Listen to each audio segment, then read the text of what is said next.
Full house at the City Ground for Forest against Palace, and why not? They're having a good season. They've won at Liverpool already this season. Nottingham Forest, I was there for that, did a number on Arne Slot's Liverpool. Danny Murphy, a couple of Palace players I want to talk about. I mentioned before about Dean Henderson starting the last game in goal for England, and I just wonder whether he is about to provide serious competition for Jordan Pickford in goal for England. No, I don't think so. No. Doesn't have the presence or stature. I don't think he's a decent keeper, don't get me wrong, but I don't see any part of his game that's stronger than Jordan Pickford's, to be honest with you. I think it was a case of maybe giving Jordan a little kick up the bum for being a bit off it in the Greece game, and also it's right to give another England keeper some minutes in case Jordan Pickford is injured or really struggling in the future. So, but I don't think his game, all-round game, is comparable to Jordan Pickford. The other area where England have got a problem is left back. Playing left wing back is Tyrone Mitchell, who has played for England before. Is it easy to switch between left back and left wing back? Could you just put him in the England team and not have a problem with that? I think he'd be fine. Yeah, he's more than comfortable. He's shown himself on many occasions to be good on his one-on-one defending. He's comfortable on the ball. I'm surprised he's been overlooked with the problems we've had in there. The problem they'll have tonight playing that system depends what the Forest wingers do. Who's going to mark the Forest wingers? Because if it's the two wing backs for Palace, they end up with five at the back. And if it ends up being the three centre halves marking the three forward players, then it's game on. There's the sense of injustice that I made up. Yeah, no, I didn't. You missed my point with that. Oh, right, okay. I didn't mean you made it up as in it's not going to happen. I mean that it's relevant to what happens on the pitch. Oh, okay, yeah, okay. So basically, Premier League, they're booing it, blah, blah, blah. Yeah, we get it. And now there's literally no booing, so it's not going to affect them while they're playing, is it? Okay. Don't make noise like they always do here at the City Ground. Teams are out. We are fast approaching Halloween, and Palace have had a horror start to the season, but owner, manager, captain all banned for Forest tonight. Does that give Palace a chance of a first win? We'll see. Game night. Talksport with Danny Murphy and Sam Matterface. Well, after the Eagles swoop for Oliver Glasner, it didn't take flight immediately, but things eventually took off for Crystal Palace. But this season they have fallen to earth with a huge bump. Crystal Palace need a win desperately. So the last place they want to come is here, against a club they haven't beaten in the top flight since 1991. And Forest have ruffled a few feathers this season, plucked a win from nowhere against Liverpool at Anfield, frustrated Chelsea at the Bridge. But points here at home have been harder to come by. They haven't won here since they beat Fulham in April. It's over 200 days ago. It's their worst run without a home win in 4 years. So, are Palace going to get off the mark tonight? Are Nottingham Forest going to get their first home win in 6 months? Something may well give under the lights at the magnificent City Ground in Nottingham. Nottingham Forest without Morgan Gibbs-White and James Ward-Prowse, both suspended. The manager suspended too. Crystal Palace reshuffle their pack, but their three-man defence keeps the same personnel for the first time this season.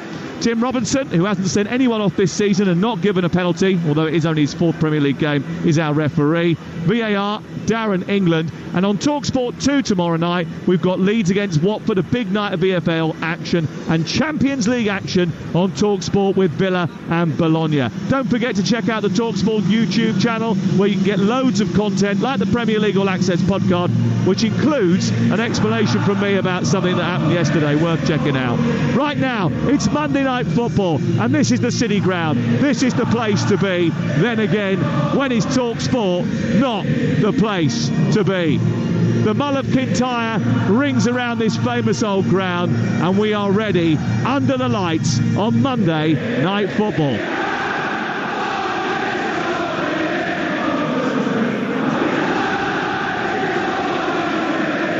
All action midfielder Danny Murphy is sat on the end of a row. Last night he was next to Theo Walcott and Rafa Benitez. Tonight he's slumming it with me and Adrian, but he knows we always have fun on Monday nights. How big is this for Palace tonight? Huge game. Really, really big game in terms of concentration, levels of performance, and grinding out a result and showing those Palace fans that they want to fight and they want to stay in this division. Because another loss tonight is going to be a huge blow for their confidence. Nottingham Forest shooting from left to right in the first half. Red shirts, white shorts, red socks. It's all yellow for Crystal Palace. Nottingham Forest have 10 points, their most after a 7-game stretch in the Premier League season in 29 years, but they have a sense of anger and frustration about Gibbs White sending off and subsequent bans for Nuno Espirito Santo as well. Crystal Palace finished last season in a blaze of glory. They won 6 of their final 7 Premier League games, form only bettered by the champions Manchester City at the time, but there has been a complete reversal of fortune for the Eagles this season. They're one of 4 teams without a Premier League win. It's their worst start to a season since 7 defeats to open the 2017-18 season. Ball goes back from Chalobah, who's on the right of the defence tonight, with Gay playing on the left-hand side and Lacroix in the centre. So although the personnel hasn't changed in that back 3, it does look like they have changed the configuration of it again, Danny Murphy. Is that a problem, constantly moving people around, changing personnel? Well, it is, because it shows that you're not settled and you haven't found that right balance, and therefore they're having to tweak it. But sometimes you can stumble on something by accident, or even a bit of luck, really, in that it's not gone well, so we'll try something different. It could work for them. Gay's comfortable all across the line, to be fair. I think it's probably more for Lacroix. Hughes volleys the ball from halfway into the left channel. Chasing it is Murillo. He gets there ahead of both Nketiah and Eze and sends the ball out on this near side. You're listening to Talksport live at the City Ground. Daichi Kamada takes the ball from the throw-in off Tyreek Mitchell, gives it back to halfway, turning his Gehi into the centre. Kamada's made space and then tries to play it down inside the left channel, looking for either Nketiah or Mitchell, but it was a blind pass and neither of them were there, and Ola Aina and Mitchell are now tussling for the ball down by the corner flag away to our left. The ball deflects into the path of Milinkovic. He manages to clear. It takes a little bobble, goes out. It's away for a Palace throw inside Nottingham Forest territory. 0-0 the score.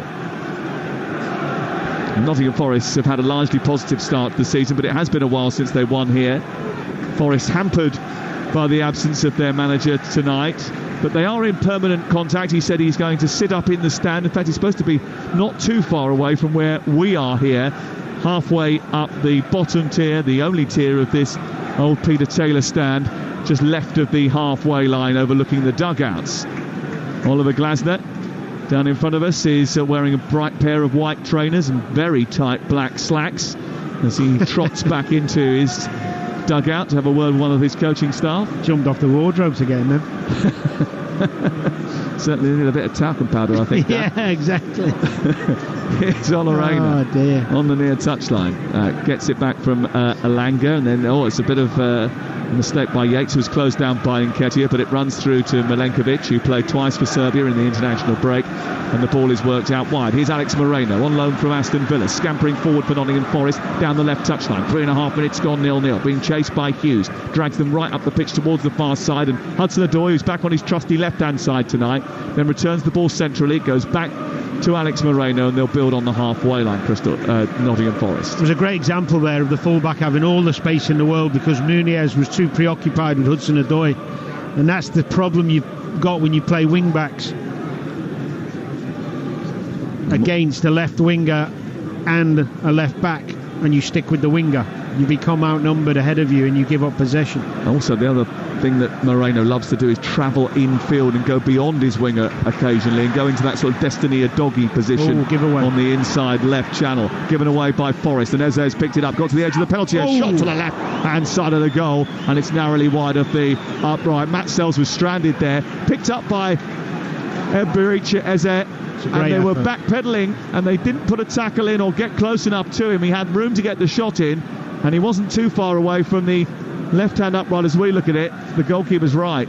Well, he nicks it off Dominguez, and the great thing about Eze is that he can go both ways. He just shifts his body and hits it with his left, tries to go that top corner. Oh, that is inches. Beautiful effort. He can make such a difference. Palace won one of the 11 games he missed last season. To be fair, though, they haven't won any games this season, and he hasn't actually scored this campaign, which is a bit of a concern for Crystal Palace. Well, he did. At Brentford. Yeah. It's not his fault the officials can't do the job. Well, it's true. He scored a legitimate goal. Yeah, his 3 goals all come in cup competition so far this campaign. He has had the most shots from outside the box this season in the Premier League. Forward by Hughes. Over towards the near side, looking for the run of Nketiah. Across comes Milenkovic, skips infield, plays it out towards the near touchline, and then it's given to Olarena, who tries to scamper down the right. He's blocked by Jefferson Lerma, and Jefferson Lerma is going to be spoken to. And there it is. Well, it's only taken 6 minutes, and Jefferson Lerma has his first yellow card. He absolutely loves them. It's his 30th birthday on Friday, so why not give him an early card? After all, that is now his 65th yellow card in 223 appearances in English football. I mean, it's a stupid pullback from Lerma. I mean, could argue normally in the middle of the game you'll always get them, but you just think let the game get going, but they don't do that anymore. Well, he's booked now, which means he's got to go through 85 minutes plus stoppage time, walking a disciplinary tightrope. He is a midfielder, as we've mentioned, that collects a lot of yellow cards, so he's adept to playing with them. 6 minutes gone, 0-0. Ball picked up by Hughes over on the far side. He cuts in and plays it infield to Eze. Eze comes up towards the edge of the centre circle, then plays it back to Gay. Gay wants Mitchell to show for him. He's 15 yards inside opposition territory, plays it infield to Eze, who slows down, then accelerates. He's got gloves on tonight, pokes it forward, gives it to Nketiah, gets blocked off by Ryan Yates. Looked like a foul from here. Referee was standing close to it, said nothing. Here is Elanga going down the right. What a good tackle that was from Gahey, who read that perfectly, waited for the intervention, and then stabbed the ball out for a throw-in on this near side. Well, Glasner's going mad at the ref because Eze got a hand in the face to stop him. It was a free kick, but brilliant tackle from Gahey. Gahey started the game really well. I know he's not been quite his best at the beginning of the season. A couple of times he's been pressed really quickly and got out of that comfortably and gracefully like the good player he is, but that was one-on-one defending at his best against arguably the quickest player on the pitch. Talksport on a Monday night, the ball played out towards the left-hand side. Hudson-Odoi cuts it infield, gives it to Anderson, then back towards Milenkovic. It goes wider still onto Ola Aina. Aina then tries to turn it infield, and then he comes forward, gives it to Yates. Yates out towards the near side. Elanga plays it against Mitchell, and it's out for a throw-in. This is Talksport. Nottingham Forest 0, Crystal Palace 0. Crystal Palace have brought a healthy contingent that are occupying the stand away to our right-hand side, the corner over on that far side, making a healthy noise at this moment in time. And they are still winless this season, but encouragingly for Palace, in their last 3 Premier League seasons in which they failed to win in the first 7 games of the campaign, they have gone on to win the 8th game, which this is. The only Premier League season in which Palace failed to do that was 92-93, and they went on to be relegated. Omens don't mean much in real life, but failing to win games certainly does, Danny, and they've got to get on the board sooner rather than later. They have, for everybody's sake, in terms of the fans not becoming more restless, players' confidence, belief in what the manager's doing, all those things.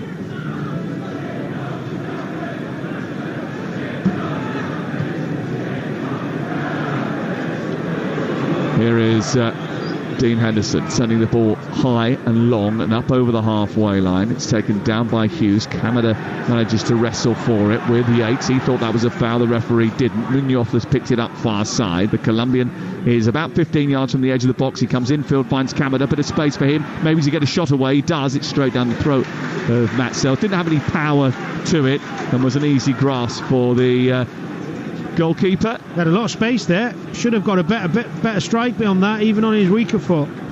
Miss-hit it a little bit. Too much space for him on the edge of the box to be getting shots away.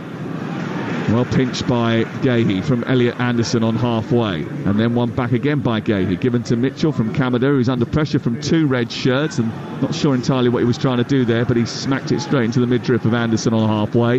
It bounced kindly for Lacroix, and he travels out from the middle of the pitch to send it wide towards the right, collected now by Chalobah, then further on to Munoz to Eze back into the path of Trevor Chalobah, making his second start for Crystal Palace on loan this season from Chelsea. Mitchell then plays it down the touchline again, decides to whack the midriff of another Nottingham Forest player, this time Olarena, and it's out for a throw-in on this near touchline. Reina was one of those Nigerian players who was caught up in that scandalous situation in the international break, where they were effectively almost held hostage in Libya, which was an awful situation. That's the way they described it on social media. Captain William Troost-Ekong, formerly of Watford. A very difficult situation, but they didn't end up playing any football as a result of that, but ended up having to spend a lot of time on an aeroplane. Here's Hudson-Odoi. Infield. Ball's played to Anderson. Back to halfway. Murillo of Nottingham Forest, the centre half, plays it along to Milenkovic. Nottingham Forest will see this as an opportunity to gain their first home win of the season. 8 of their 10 points and both Premier League wins this season have come actually on the road rather than here. And that continues a trend under Nuno. They've got the ball on this near side, on the far side, and it's picked up by Hudson-Odoi. He almost got the wrong side of 2 midfielders, but couldn't bring the ball down and run Munoz, so comes in field. It's a little bit sideways rather than direct from Nottingham Forest, and then Yates sends it back towards the halfway line. And when they've got the speedsters of Elanga and Hudson-Odoi on either flanks, what they want is to either suck Palace onto them so they can ball the ball over the top, or get a fast break on when down Palace are attacking. Yeah. I think that generally is the plan for them.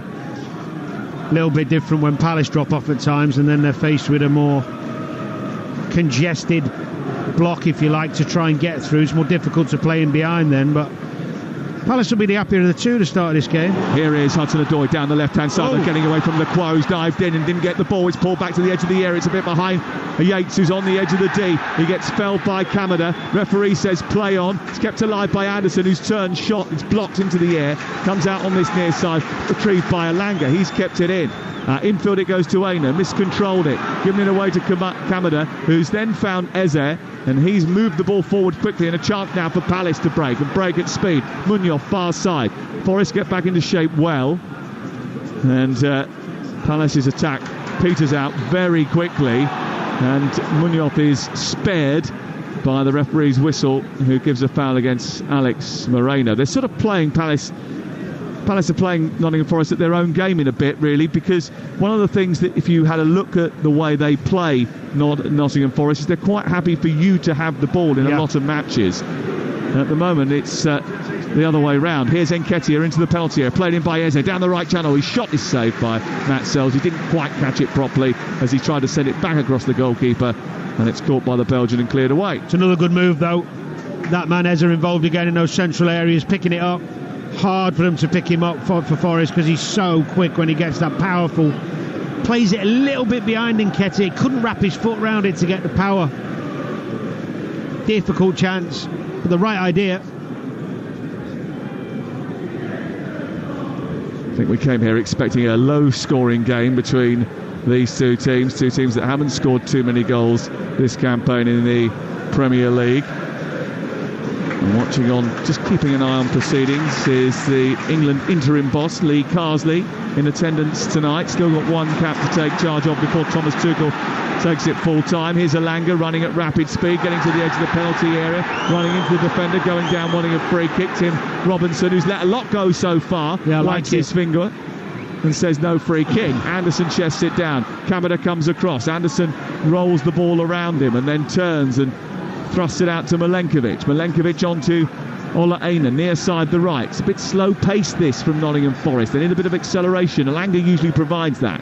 He plays it infield. Anderson back down the right, looking for Elanga, who heads the ball into the air, but it was a difficult ball to deal with. And Gehi takes a difficult ball, turns it into an easy one, and clears it. Started so well. He is elegant, isn't he? Reads the game so well. I thought it was brilliant, actually, for England in Finland the other night. Here's Anderson skipping past a couple of challenges.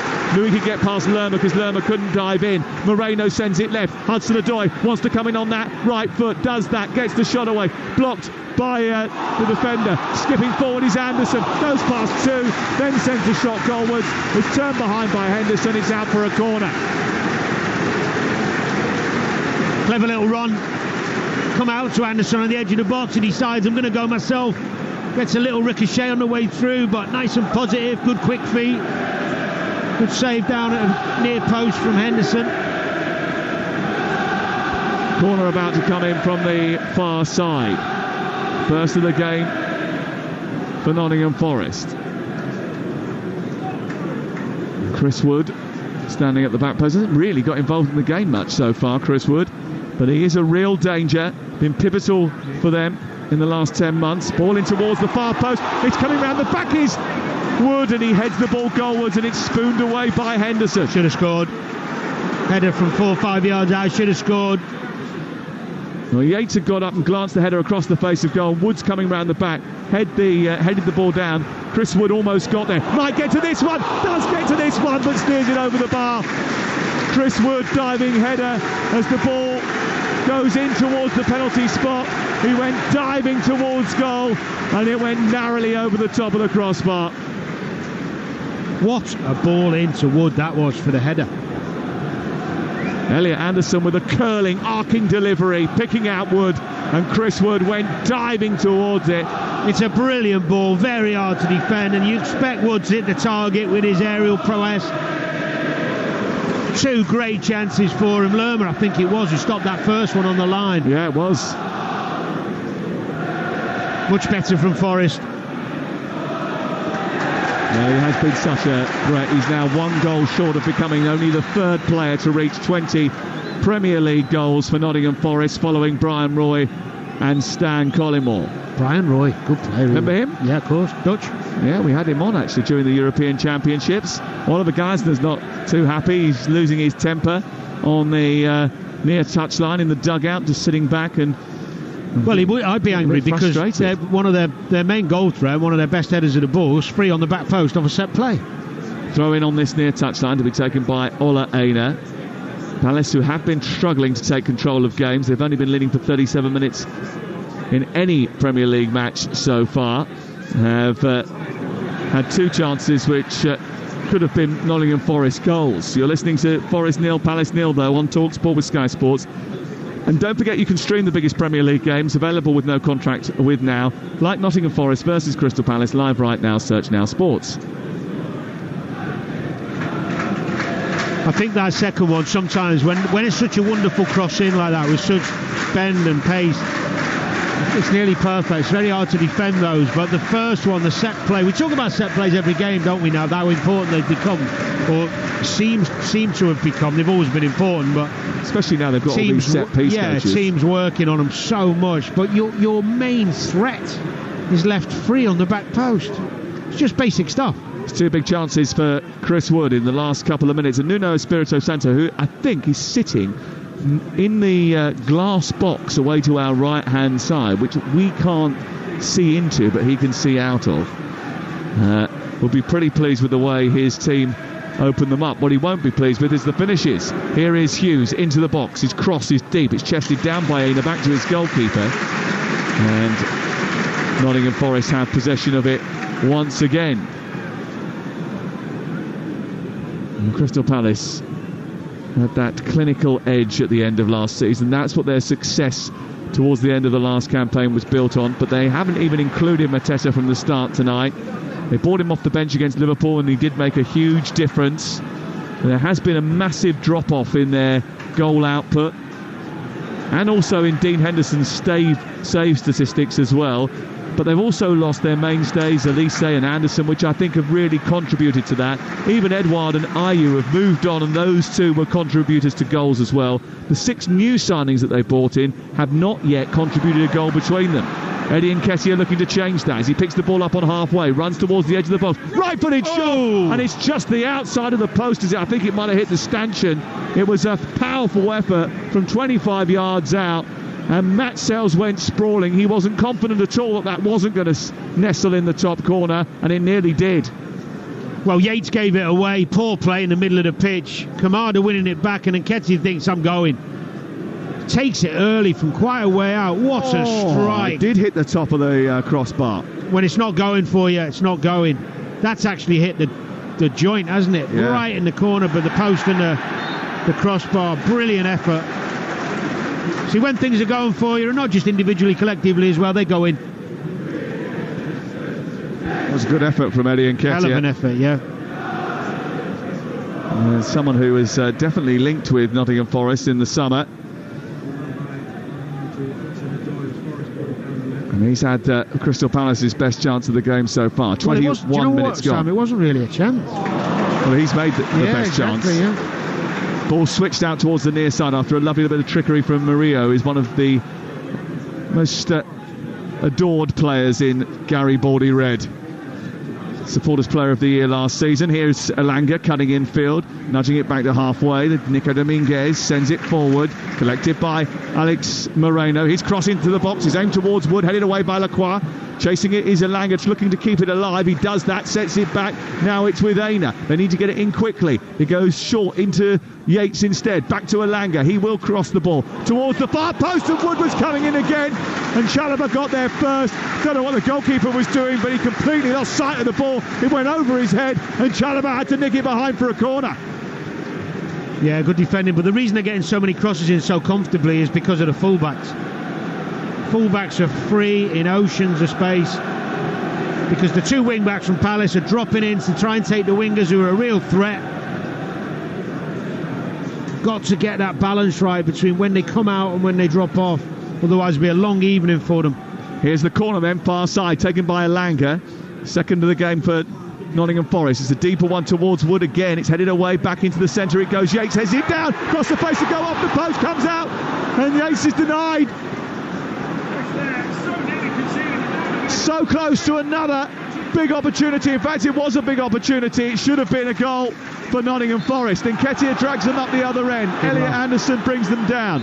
Going to be a free kick. Referee's just going to go and check on Ryan Yates. He seems to be down inside the 6-yard box away to our right and needing a bit of attention. He's happy to get stuck in, the captain. He hasn't scored here since April 2022. He might not ever get closer without doing so. Yeah, it's unlucky. I think he just gets caught maybe by Gahey. Little clash of heads as he tries to stop the header on goal. He tries to arch his neck to send it to that far post. Doesn't have enough bend on it to touch the head. Yeah, he's clashed his heads with Gahey. Well, as a result of that, all of the players have come over to get on board some fluids. 22.5 minutes gone. You're listening to Nottingham Forest 0, Crystal Palace 0 on Talksport with Enterprise Rent-A-Car. Enterprise has 450 branches with all your business needs. The two Martins, Keown and Martin O'Neill, with Jim White this morning. Very entertaining, absolutely cracking me up at one stage, although I think Martin Keown ended up cracking up himself at one point with some of the stuff he was coming out with. But he certainly is nothing if not an entertaining fella. But he is... that exchange is available on the Talksport YouTube channel. It's also available if you want to listen again on the Talksport app. Tomorrow, Jim White and Simon back together again. And Danny Murphy's in from 10 o'clock, is that right? Wednesday is that? Wednesday you're in. Looking forward to that. I think I'm with you Friday as well. You're with me Friday, are you? I think so. Well, you're in Istanbul, yeah. Yeah, you're going to the game, aren't you? Yes, we are. I'll be on with you in the morning. And you're going to be back here in Blighty, are you? Yes. We got room to take you there if you want to come. Be a good game. Will be a good game. Looking forward to that. It's live on Talksport on Thursday night. Fenerbahce against Manchester United. Key game for Erik ten Hag. They're all key games at the moment. Here is Elanga on the near side as we get back underway. Yates has been helped out, although he's not quite back on the field yet. Down the left-hand side, Nketiah trying to weave his way into the box, gets it onto his right foot, tight angle from the left side, pulls it straight into the goalkeeper's near post. Do you know what? Nketiah has done all the hard work and then selfishly tried to shoot, and there was two great options. He's come down the left-hand side, he's run at people, he's been positive. Well, he's back on now, Ryan Yates, from the far side. Rui Pedro Silva, who is the assistant coach of Nottingham Forest, he's got to do better there. Getting in the earful of the fourth official. Who's got to do better? Eddie Nketiah, because he got himself in such a wonderful position, didn't get his head up. He was off balance to try and shoot. Poor defending from Dominguez, by the way, letting him get through there, but more chances than I expected. Well, Crystal Palace have hit the woodwork. Nottingham Forest have hit the woodwork. Chris Wood's had 2 other chances, but it's still 0-0, and we play 25 minutes. You're listening to Talksport. Ball out of play over on the far side. And who do you think is going to be the happier of the 2 coaches, Oliver Glasner or the assistant coach of Nottingham Forest at this moment in time? I think Glasner initially, because they started quite well, but he'll be a bit concerned about how many chances they've given away. And Ketia again picking the ball up down the right side. I mean, he's literally at a 20-degree angle. There was no chance of him being able to get that on target. He swiped at the ball, it went into the side netting and it out for a goal kick away to our left. There's a couple of times when Ketia's got himself into really good positions, but he shouldn't be shooting. He should be either holding the ball up or looking for runners or teammates who are in better positions. But he's obviously so desperate to get off the mark, as any striker would be. But he's got to curb that desire and think more logically, because that was a 1 in a million shot from there. Only goal so far has come in the League Cup for Crystal Palace, not scored in the Premier League for nearly a year. £30 million from Arsenal. And starting up front again tonight, Eddie Nketiah. Scoring goals away from home has certainly been a big issue for Crystal Palace. Last season it was. They are currently the joint lowest away scorers in the league this season too. But they have the ball deep inside their own half, and it's with Maxence Lecroix, who they bought in at Glasner's insistence. What a great ball. Sent to Gehi, he sends it forward, picked up by Nketiah. Nketiah works it wide. Here's Munoz, who's crossed into the box. He's aimed towards Kamada, doesn't connect at all well. Kicks it into the ground, and it goes into the arms of Matt Sells, and Nottingham Forest have the chance to bring it out. Aina sends it into the channel. Lecroix comes across, Wood joins him, tries to put him under pressure, but Lecroix does well. Well, this time Nketiah did get the ball and make the right pass out to the right for Muniz, and it was a great ball in. And Kamada, I mean, how many times you get yourself in those positions? You've got to be ready. Seems like he wasn't ready for it. Miskicked it into the grounds. Poor finish. His only goal for Crystal Palace came against Norwich in the League Cup. Here is Munoz, good cross into the box looking for Ezer, but it was an easy one for Yates to deal with. Anderson's picked it up and immediately hooks it into the left channel for Hudson-Odoi to chase with Chalobah. Those 2 former Chelsea teammates. A little bit of a late challenge by Munoz, which is going to result in a free kick to Nottingham Forest. Just a step in from the left touchline. There's a bit of a clumsy one from the Colombian. And when you think what happened earlier in the game, when Jefferson Lerma was booked for tugging someone back, would that not have qualified as a yellow card? I don't think so. No? I think it's a little nibble at the ball and he just caught him. It's interesting looking at Palace with Kamada and Will Hughes either side of Lerma, and as a kind of floating in behind Nketiah. It's not as we thought. We talked about his rigidity in his formation. He has actually tweaked it a little bit with the way they've set up. Yeah, only a fraction. Yeah, they're almost playing as 2 more narrow number 10s, aren't they? Kamada and Ezer. Yes, but actually Kamada's a little bit deeper at times. Yeah. But yeah, I see what you mean. But we expected a right and a left side, and he's just tweaked it. Ball headed into the box, Wood chasing it. It's flicked away by Chalobah. Comes back out to Dominguez, who takes it down the side of the box, left-hand side, tries to get the cross in. Comes off the defender, goes behind and away for a corner kick to Nottingham Forest. And they've already caused a bit of chaos from these in the game so far. Good header from Chalobah, that, wasn't it? Nice, dominant. Started well, Chalobah. Well, he's a good player. Good, solid defender. Should still be at Chelsea, maybe, in some people's opinion. Possibly. He certainly was a big part of their success towards the end of last season, that is for sure. Here's the corner, over on the far side. Elanga into the near post, headed down, almost came through to Wood, but it was a bit behind him, couldn't get hold of it. And it's scooted out to the far side. Nottingham Forest just gradually just starting to assert their authority on the game. 30 minutes gone, 0-0.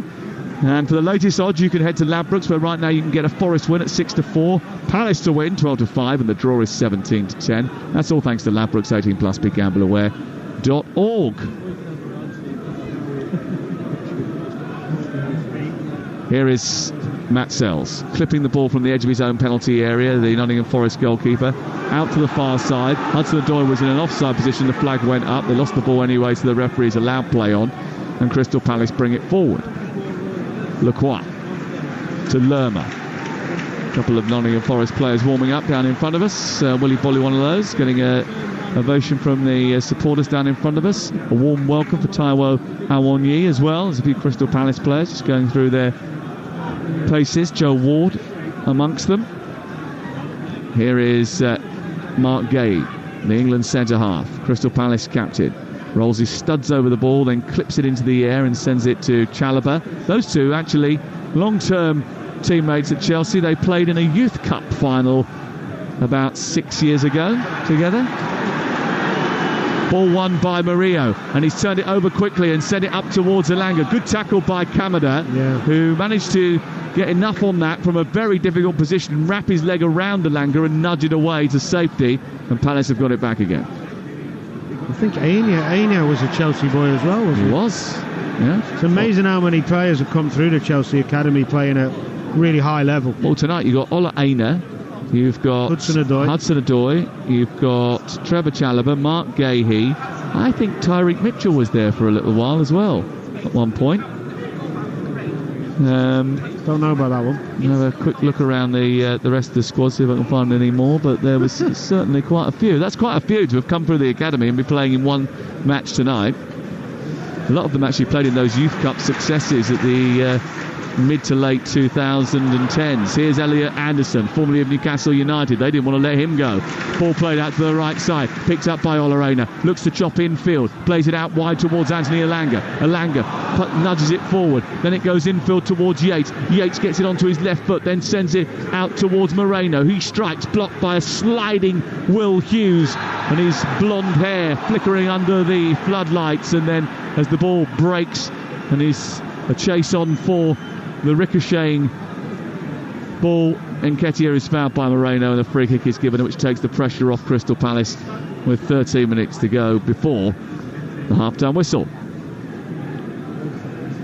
We've just settled again, Palace, after that good spell Forest had and those chances we talked about.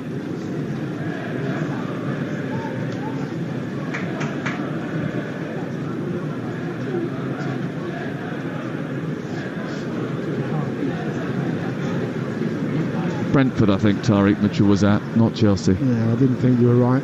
Just thought I'd let you find it out for yourself. Just, check it out. Certainly West London. I knew I'd seen him hanging around the horns. Here is Eze, looking to try and play it down the right-hand side. Cut out by Moreno. It's nudged into Hudson-Odoi. He gallops over halfway, plays it into the path of Wood. Wood sends it back, collected by Hudson-Odoi, and then it goes all the way back to Alex Moreno again. 0-0. And there are signs that Nottingham Forest are going to create chances in this game. If a Crystal Palace goal is going to come, Danny, it's probably going to come on the breakaway. Yeah, well, they do look dangerous. When they do break away, they've got themselves in some good positions. But I tend to agree with you. The longer the half's gone on, Forest have looked a bit more confident and accomplished. Here's Elanga down the right side, trying to spin past Tyreek Mitchell. Good challenge by him, goes out of play. I mean, I heard you talk about him a little bit earlier on in the England squad and why he wasn't in it. What could possibly be the reasons why he isn't in the squad? Because his one-on-one defending is very good, and we saw that in the game against Liverpool when he came up against Salah. I think we've become a little bit obsessed with fullbacks who can fly forward and create and be a real threat on the other way, and I think arguably his strength's the one-on-one defending and his tenacity. I'm not saying he can't play, I'm saying that that's his strength, and when we play for him, because we dominate teams, maybe they'd rather a left-back who's maybe a bit more, what's the word? Progressive. Yeah, I think that's fair. A bit more progressive and willing to take a few more risks going forward or with his passing. But I like him. I think he's really solid. And considering we've been playing right footers at left back for God knows how long, I'm amazed he's not in the squad. I mean, even in the last game, I thought Colwell would have played there. Here's Dominguez for Nottingham Forest. Into Anderson, back to Dominguez again.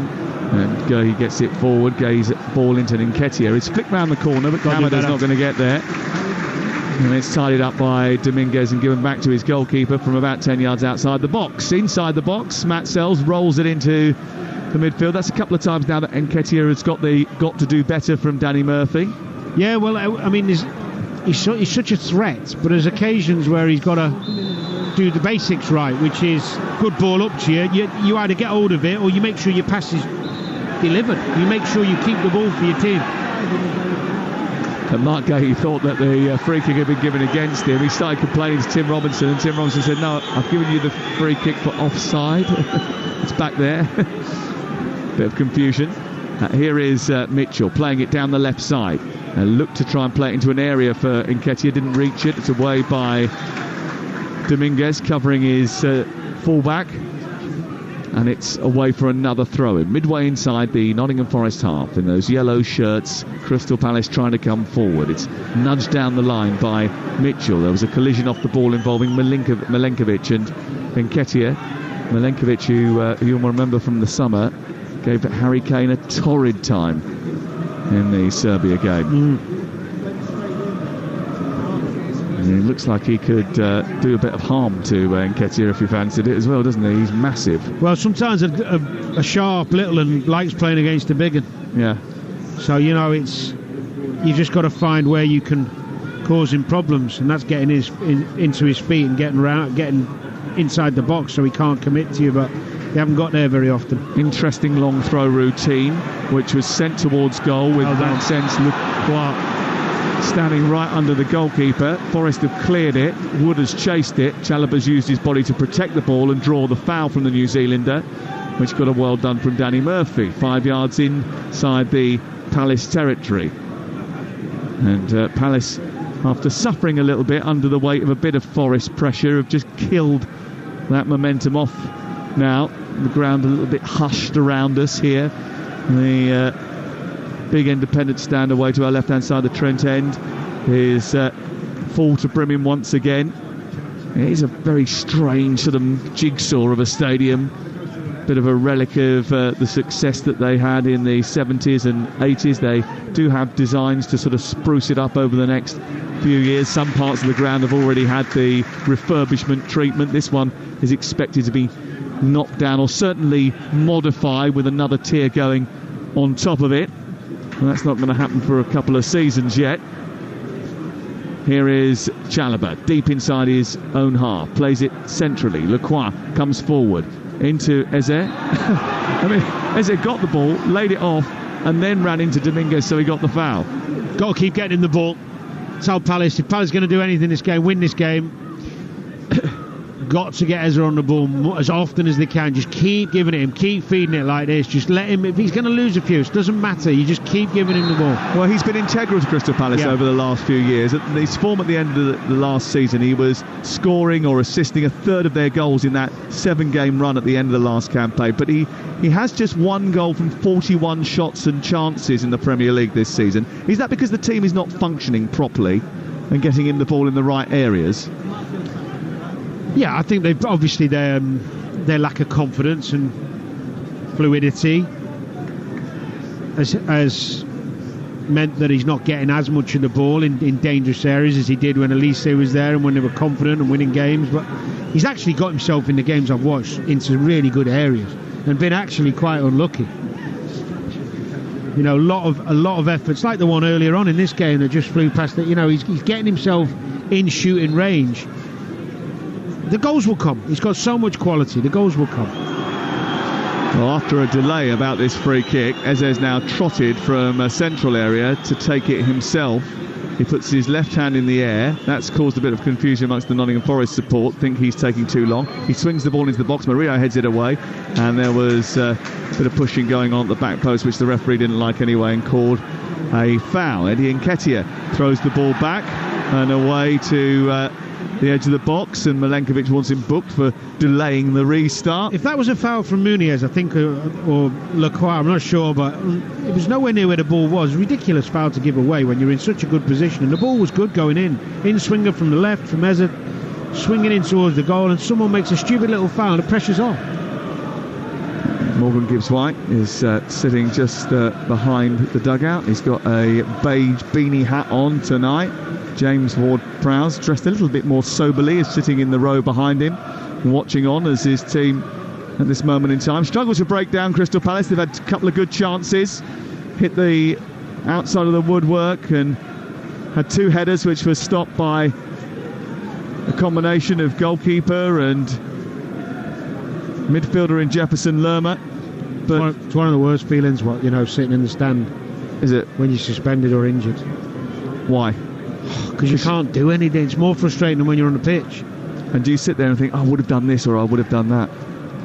I used to get really angry, and then if I was injured, I wasn't injured very often, thankfully, but when I was, I'd rather usually not go to the game because I'd just get too angry and too frustrated. Would you shout? Yeah. A lot of effing and jeffing. Really? Aina picks the ball up, runs forward, loses his left boot, and that's going to be a yellow card for Daichi Kamada as a result of that. He's got to do more, Kamada. He's got to do more. He's all right, neat and tidy, get the ball now and again, pass safe. He hasn't contributed a shot really. Well, he has. He miskicked one into the ground early on, but he's not, for the experience he's got, the level he's played at, he should be bringing more to this team. Yeah, well, Eddie Nketiah has already contributed a couple of shots. In fact, he's had 4 shots in this game. The most he's ever had in a Premier League match is 6, and that was for Arsenal against Manchester United in January 2023. So he's certainly not shy. No, two of them were from the wrong angles, and he shouldn't. They were selfish. Ball delivered into the box. Out comes the goalkeeper, and this time Henderson takes charge over the top of Lacroix. I like that.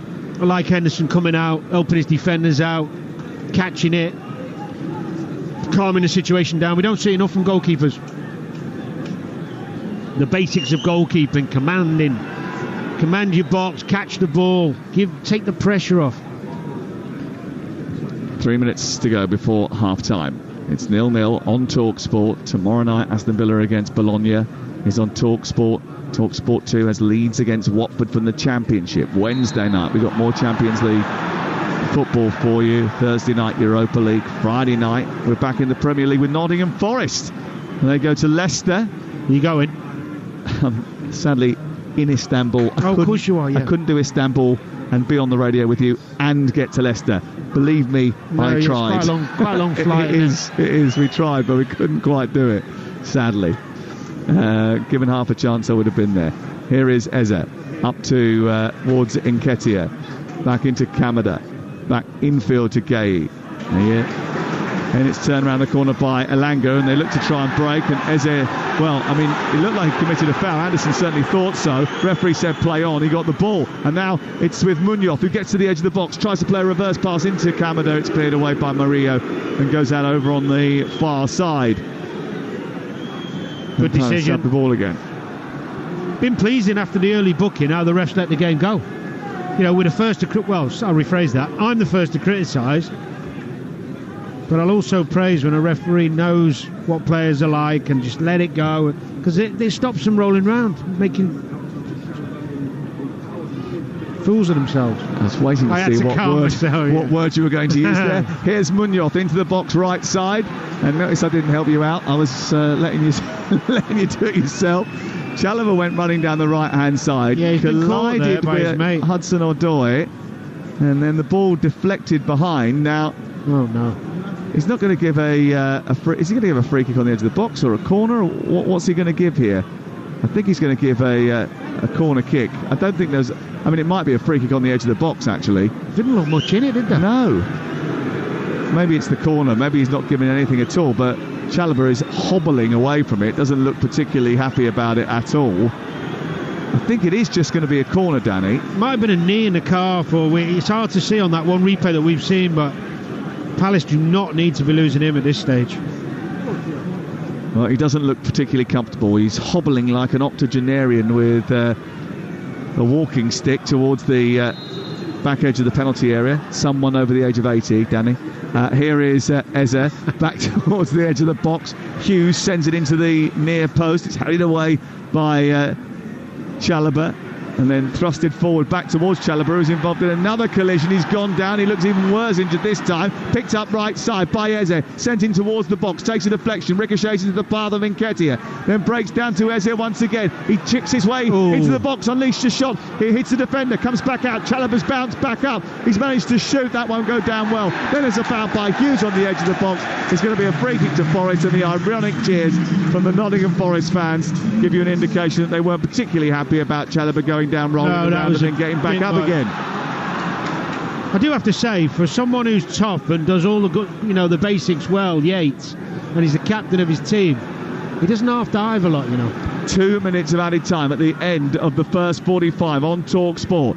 It hasn't been a swashbuckling, chance-laden, entertaining game, but there's been one or two big moments in it. Nottingham Forest have had 3 good chances. On another day, they may well have got in front. I thought the first half was good.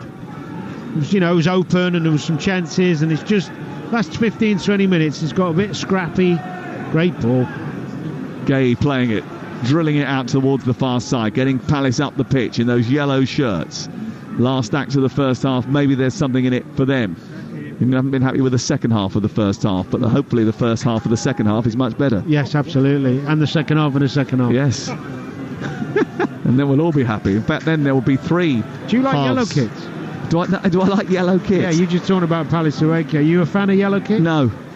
I don't like yellow kits, no. Mainly because I'm sitting next to an Ipswich Town fan. If I say that I do like them, I will get probably hit. And she's already hit me once tonight. I thought you would like them. Why? Match your teeth. Why do you think I'm going to Turkey this week? I knew that, yeah. We'll get the hair redone. Not again. Here's Anderson down the left-hand side, looking for Hudson-Odoi. He goes into the corner. He's being chased by Lacroix, who goes out towards the touchline. Oh, lovely little touch into Anderson. His cross is brilliant. Wood is there, and he gets hold of it, but he can't steer it beyond Henderson. Oh, it's a brilliant delivery by Anderson. A brilliant way to end the first half. Well, it might not have been a perfect first 45 minutes in terms of entertainment, but that was almost a perfect delivery from Elliot Anderson.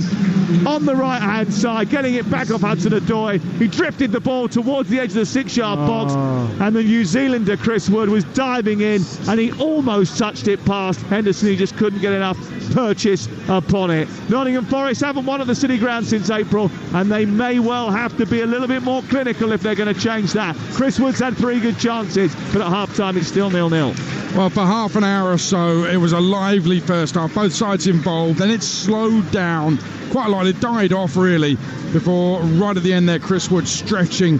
Couldn't get enough on it to divert it past Henderson. But what a ball from Elliot Anderson. And for me, Danny Murphy, he's been the player of the first half, Elliot Anderson. A year ago today, he was part of the Newcastle team that thrashed Palace 4-0. I'm amazed it's only 0-0 right now. 2.5 years ago, he's on loan at Bristol Rovers. His manager there at the time was Joey Barton, whatever happened to him, compared him to Diego Maradona. Now, the way the ball was glued to Anderson's feet at times in that first half, you can see the comparison. And then that ball he whipped in, where Wood heads it over, that had David Beckham written all over it, didn't it? I think Elliot Anderson's been superb in that first half, Danny. Some absolutely stunning moments from him. A real bravery to get on the ball and try and make things happen. Thinking of the, that really positive dribble into the box early in the half. The wonderful ball, like you said. And that one, sorry, Sam's just tripping over the water all over me. Right there, mate. And that last one, just before the break, was phenomenal pass.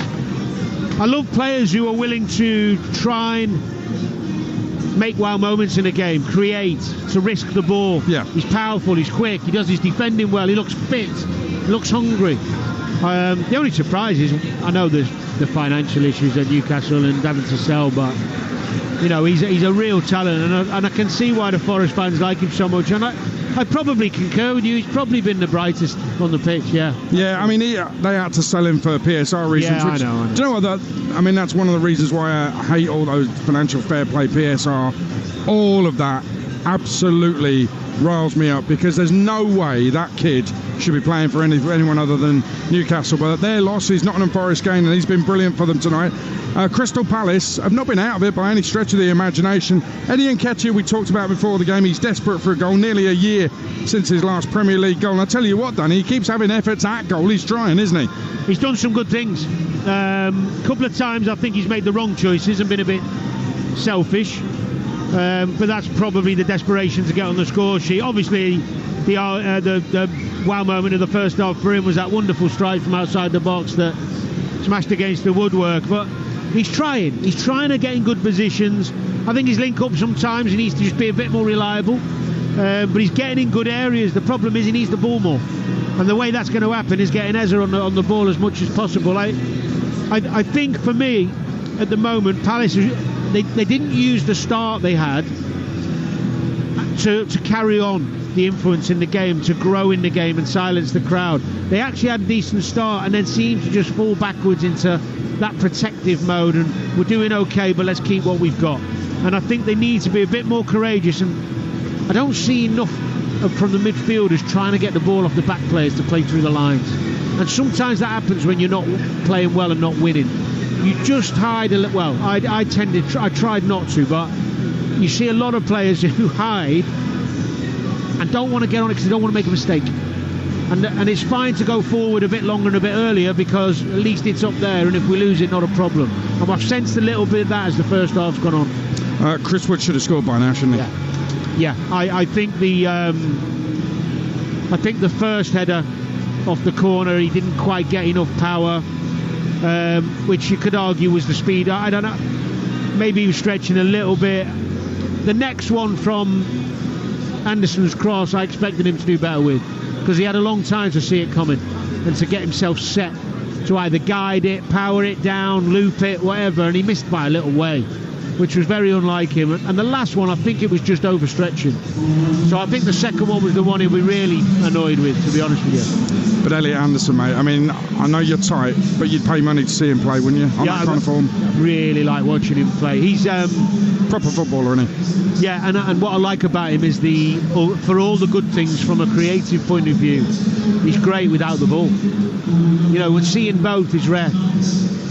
Well, he was called up for Scotland and then pulled out because we believe it's because we thought he fancied his chances with England. He is English, he's English born, so I know you can see it happening, can't you? I mean, he's got the lot. Oh, he's got a great chance. He's got a great chance, because when you've got that type of physical power and speed, and also, you know, you've got that willingness to get in the box and get into dangerous areas, and you can create like that, you're always going to be in with a chance. The problem he's got, like a lot of lads who are coming through that kind of early in their career and getting into Premier League football, is players in creative areas in our country. We've got a lot of good ones. A lot of good ones. It's very true. He has got competition, but he's got a chance, no doubt. He's had a brilliant first half, Elliot Anderson, but it is Nottingham Forest 0, Crystal Palace 0 at half-time on Talksport. Monday game night on Talksport with Ladbrokes. Supercharge your odds with our Odds Boost button. Selected markets applies to first £50 of stake. Terms apply. 18+. Gambleaware.org. Screwfix Sprint delivers from store to door in 60 minutes or less. So, whatever the job, you can do it with less faffing and more fixing. Less driving, more drilling. So don't break your stride. Screwfix Sprint. Order now exclusively on a Screwfix app. £5 delivery charge, no minimum spend. Don't stop. Sprint. Conditions and geographical restrictions apply. Selected products. We all fantasize about our perfect home. Sipping a morning coffee out on the terrace. Good morning, Mr. Squirrel. Morning. The kids building a treehouse in the garden. I'm living my perfect childhood. But come on, this isn't real. Listen, if you're serious about making your fantasy a reality, find out what your home is worth instantly with a free online valuation estimate. Get real about moving. Get on the market. Most common time to obtain an online quote between 1st of April 2024 and 30th of June 2024 was under 3 minutes. Excludes Northern Ireland. Football is back, and it's game on. Get the ultimate football coverage with the Sun's free pull-out goals. With the best writers pitchside for in-depth match reports, it's all about goals. And with unrivaled news from the Premier League to League Two, it has to be goals! Stay up to date on all the latest football action. Get your free copy of Goals every Saturday, Sunday and Monday, only in The Sun. The new £5 meal deal from McDonald's. Get a cheeseburger or mayo chicken, medium fries, 4 McNuggets and a medium soft drink for guess what? That's right, £5. It's not called the £5 meal deal for nothing. From 11 a.m. Not available on delivery. Carbonated soft drink upgrade fees apply. Participating restaurants subject to availability. Settle down for a night of crime. Witness a heist. Follow a car chase. Eat too much popcorn. Meet a mafia boss. Join in on a bank robbery. Think about making a cup of tea. Be too comfortable to get up. For less. Selected IKEA sofas are now at a new lower price, along with thousands of other products. IKEA, the wonderful everyday. At Betfair, we're about finding different ways to play. Like with our 90-minute guarantee. We've all been there. The clock ticks over into 90 minutes, and then a speculative cross into the box ricochets off a knee and goes in, ruining your bet. But with Betfair's 90-minute guarantee, if your bet is winning at 90 minutes or full time, we pay out. Betfair. Play different. Applies to match odds 90 market or markets with the 90 icon. Sportsbook exclusive. Terms and conditions apply. 18 plus BeGambleAware.org. You don't just check in to a village hotel. You work out. You jump in. You play on. You tuck in. And drink up. Village Hotels. 33 locations with everything under one roof. A huge gym with pool and great membership opportunities. And a buzzing pub and grill with delicious food, ice-cold beers and live sport. Check out villagehotels.com and work out, stay, meet and play. Monday game night on Talksport with Enterprise Rent-A-Car. Enterprise has vans of all shapes and sizes, so if you've got a plan, we've got a van. Leave behind the workday blues. More live football on a Monday night. What a chance, what a goal! This is game night on Talksport. Jeff Sterling and Ali McCoy back on breakfast tomorrow from 6 a.m. on Talksport. They were brilliant this morning, talking about Ali deciding not to go on I'm a Celebrity. Fantastic. He said, it's a decision I've got to make. Do I sit in the best seats in the house on the halfway line at the San Siro watching Inter Milan Man City, or do I eat a bag of spiders? Simple decision. Ali McCoy will not be on I'm a Celebrity this year. Let's get the halftime odds with Ladbrokes.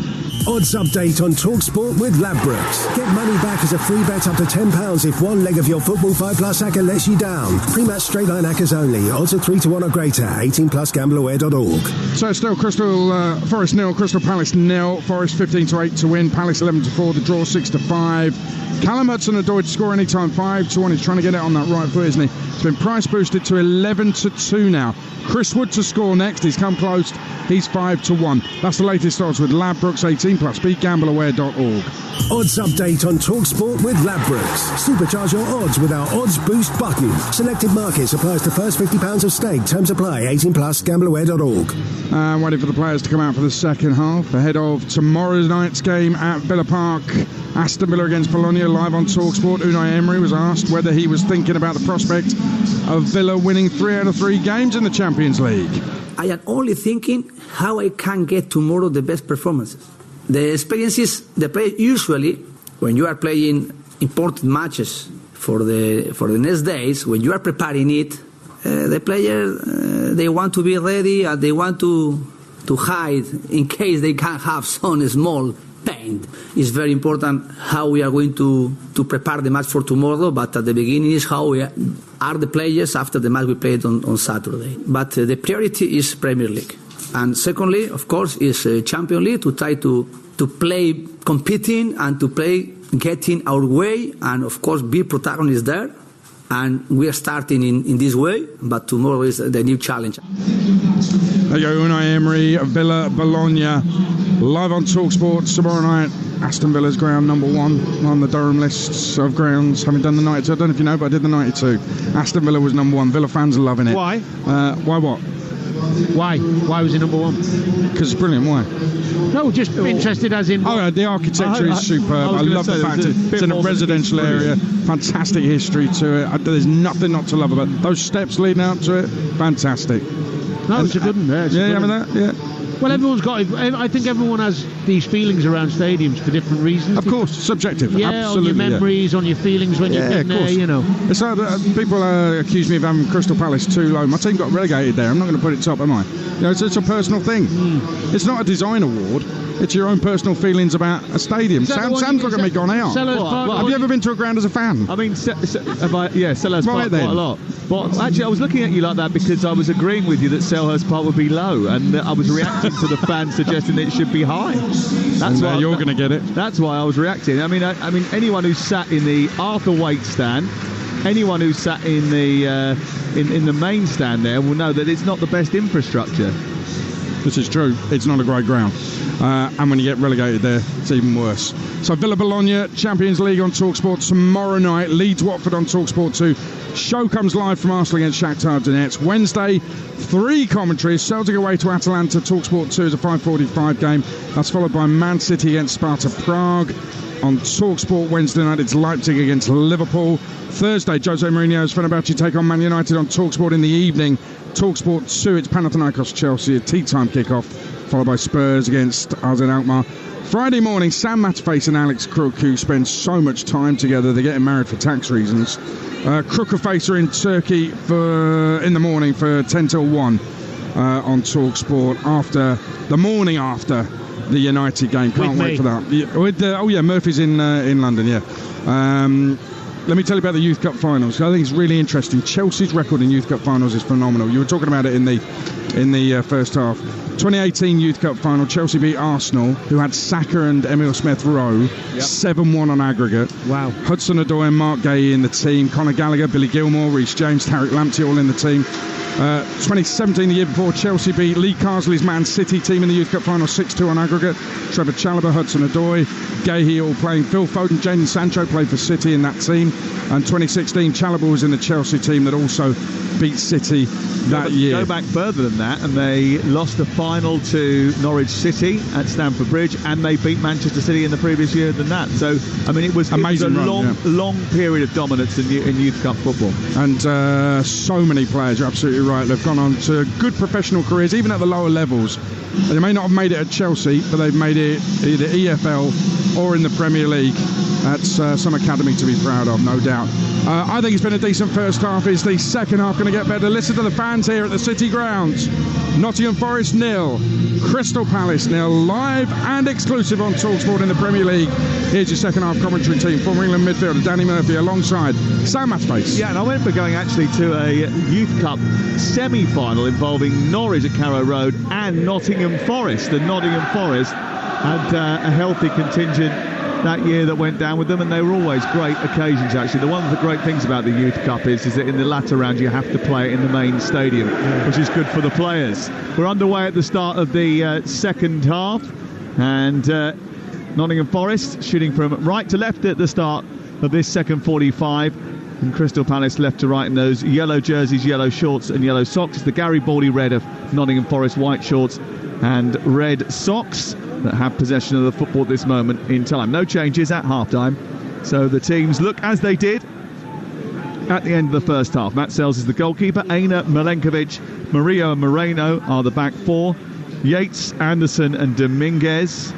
And then Hudson-Odoi and Elanga on the flanks, with Chris Wood, who's had 3 great opportunities in that first half, didn't take them, leading the line for Forest. For Crystal Palace, they've got Henderson in goal, the back 3 of Lacroix, Gay and Chalobah playing on the right of those, Lacroix in the middle, and they've got some work to do now because Aina has charged forward, played it out towards the right. Elanga tries to tease Mitchell, sends a cross into the box towards Wood, headed away by Chalobah. Back by Elanga to the edge of the area. Comes to Dominguez, who pokes it forward. Did it hit a hand? Then it comes to the edge of the box and Alex Moreno, who cracks it. Eventually fended away by Lerma, and then Mitchell gets it out to the far side, but he miskicks it and it goes straight out of play. Henderson, the goalkeeper then for Crystal Palace. Require, Gay, Chalop at the back three, Munoz on the right hand side, Mitchell on the left, Hughes and Lerma in the centre. Lerma has been booked, and then Eze and Kamada playing deeper behind Nketiah, who leads the line. Danny Murphy with me. What are you expecting in the second half? I expect Palace to be a bit better in terms of keeping the ball a bit better and playing through the lines. They're capable. We've seen them do it at the end of last season. Expect Forest to up the tempo a little bit. A bit more intensity this second half from both teams. I think as the game goes on, Forest especially will feel that this game's there for the taking, which might create space for Palace, The last meeting between these two in March finished in a draw. More draws in the Premier League at this stage than ever before, by the way. So that was probably the smart bet tonight, really. 30% of all games so far this campaign have been drawn, which is the highest percentage in 25 years. The last three Premier League meetings have been draws between these two since Nottingham Forest's 1-0 win at the City Ground against Palace in November 2022. Here's Callum Hudson-Odoi. On this near side, the left as Forest look at it. He pokes it further down the touchline, looking for Moreno. Was this not a Monday night game last year? Did we not cover this last season? Oh, we might have done towards the end, was it? We definitely did quite a few Nottingham Forest games towards the end, didn't we? We did. I'm pretty sure we did. Or maybe I'm wrong. I think it was a draw then. Well, the last two Premier League meetings, as I said, were draws, so you're probably right. If I'm not, it'll be the first time since about, 2014. Longer back than that, Danny. Milenkovic tries to win from the header on the near side. That's cut out brilliantly by Ola Aina. One back by Hudson-Odoi. Into the box goes Anderson. Tricks his way down the left. Plays it to Moreno. Low ball into the penalty area. Cut away by Lacroix, who's on the edge of the 6-yard box. And there wasn't really enough red shirts attacking that area, and it was poked away by the Frenchman. And once again, Palace have found themselves under the cosh at the beginning of this second half. Well, it was Elliot Anderson's positivity again in trying to beat people and run at people. Just been watching him the first 5 minutes. He's not stopped moving, trying to get on the ball and make things happen. Real energy about him, and fitness, desire to get on it. Wood takes the ball out of the sky, looks after the ball well, plays it infield to Dominguez. Dominguez's cross is not the greatest. Yates was on the edge of the area and he wanted it pulled back, but there was no one inside the box for him to cross it to. He went long in the end. Elanga has retrieved it, goes to the edge of the area, little 1-2, gives it back to Elanga, and it's crossed to the edge of the 6-yard box, but Anderson wasn't close enough to it, and again there wasn't enough bodies in the box. It's cleared away by Lacroix. He rushed that, Elanga. It was good play down the right hand side, nice little give and go, and he found himself free on that side one of the first times, and he just didn't get his head out, he just thrashed at it a little bit. Ball cleared from inside, deep inside the Palace half, but comes back again, and Anderson is trying to drive into the box once more. Just lost his balance at the crucial moment and then lost the ball as a result. And now Palace go on the hunt down the left-hand side with Eze tight to the touchline, comes back into the centre field. It's collected by Gay, drives it forward. Lerma, who drives it forward onto Nketiah, who pokes it round the corner looking for Eze, doesn't quite reach him. Murillo away, and then Gay takes it out the sky beautifully. Last season, Forest won, Palace won. Saturday afternoon. Wasn't then? Danny is wrong, says the note that's been passed to me. We did do a Monday night here, though, didn't we? Yeah, we did a few. Yeah. Had some fun, if I remember rightly. Here is Munoz getting into the box for Palace, trying to latch onto the end of something, doesn't quite come off, and it's cleared away by Nottingham Forest. We did a Southampton game here, I think, towards the end of the campaign. I think that might be the one you're thinking of. I think we did, maybe. Here is Kamada, back to the edge of the centre circle, and Hughes. Adrian's checking it again. We're going to get another note. Here on the right side, Munoz delivers across into the box. That's poor. First time they've had an attack. It was a poor delivery. He just hit it first time and it went straight out of play. Well, did we do Villa? Forest Villa. I think we did Villa on a Monday night. He's writing us another note. Here we go. Hold on a second. Southampton were championship last season, you dimwits. I didn't. It was Sam's suggestion. I just went along with it. It was the season before we did Southampton. Yeah, maybe. Yeah. I think it was Villa. I think we did Villa here. Do you know when someone's sending you notes and you're reading them out whilst you're live on air commentating a football match, it means the football match is not great. Ball flicked on by Anderson from the long goal kick from Sells. He picks it up again, Anderson, and tries to squeeze it through into the path of Wood. He was stopped from reaching it by Gay's alertness. Again, he's trying. He's getting on it. He's getting in positions where he can get on the ball, and he's trying to force the issue. It's a terrific play. I mean, they were sold for 32 million quid, and they did not want to lose him, but they had to do it for PSR reasons, Newcastle United. Yeah. Well, we were talking about half-time. You'd have known if you hadn't gone off somewhere. Well, I had to go and get some water because you nicked my bottle of water before the start of the game. Well, you kicked mine over on the way out. That was mine that you nicked. Oh. Here is Lacroix. Can you call it stealing when it's free? Well, I didn't call it stealing. I said nicked. So, nicked off me. Okay. Lacroix, centre circle. Ball's in the same place as it was before Danny's little moment.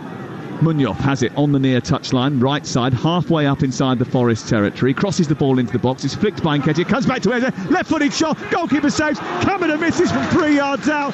Oh, it's an absolute sitter. He's going to be spared by the offside flag, I think. But either way, he did not know. And I actually think it's closer than 3 yards. He has kicked the ball straight at the goalkeeper. And Matt Sells, very lucky. Nottingham Forest, very lucky. Well, it's a cross from the right-hand side that falls to Eze. And I think that would have been allowed if it went in, because he wasn't in line. It come out to Kamada. And that is poor. He tries to knee it over the keeper. He mishit one in a similar, a bit further out in the first half in a great position. That's a player with very little confidence.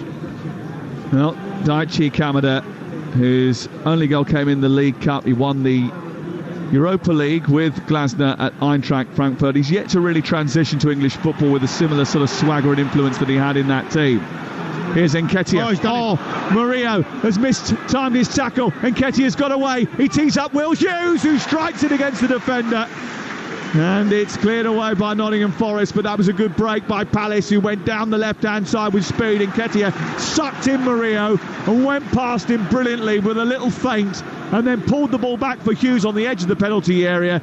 But they did brilliantly to get back, the Nottingham Forest defenders. Well, it was brilliant from Nketiah, a great little bit of skill. And as he comes in here, he sees Will Hughes on the edge of the box, pulls it back.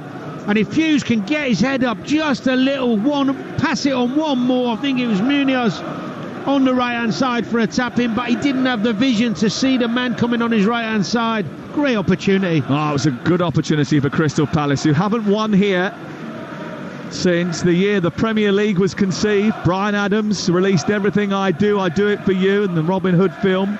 John Major was Prime Minister, and Spurs beat Forest in the Cup final. Was that 91? Correct. The winner coming courtesy of Eric Young. Remember him? Palace and Wimbledon? Yep. Big headband, big defender.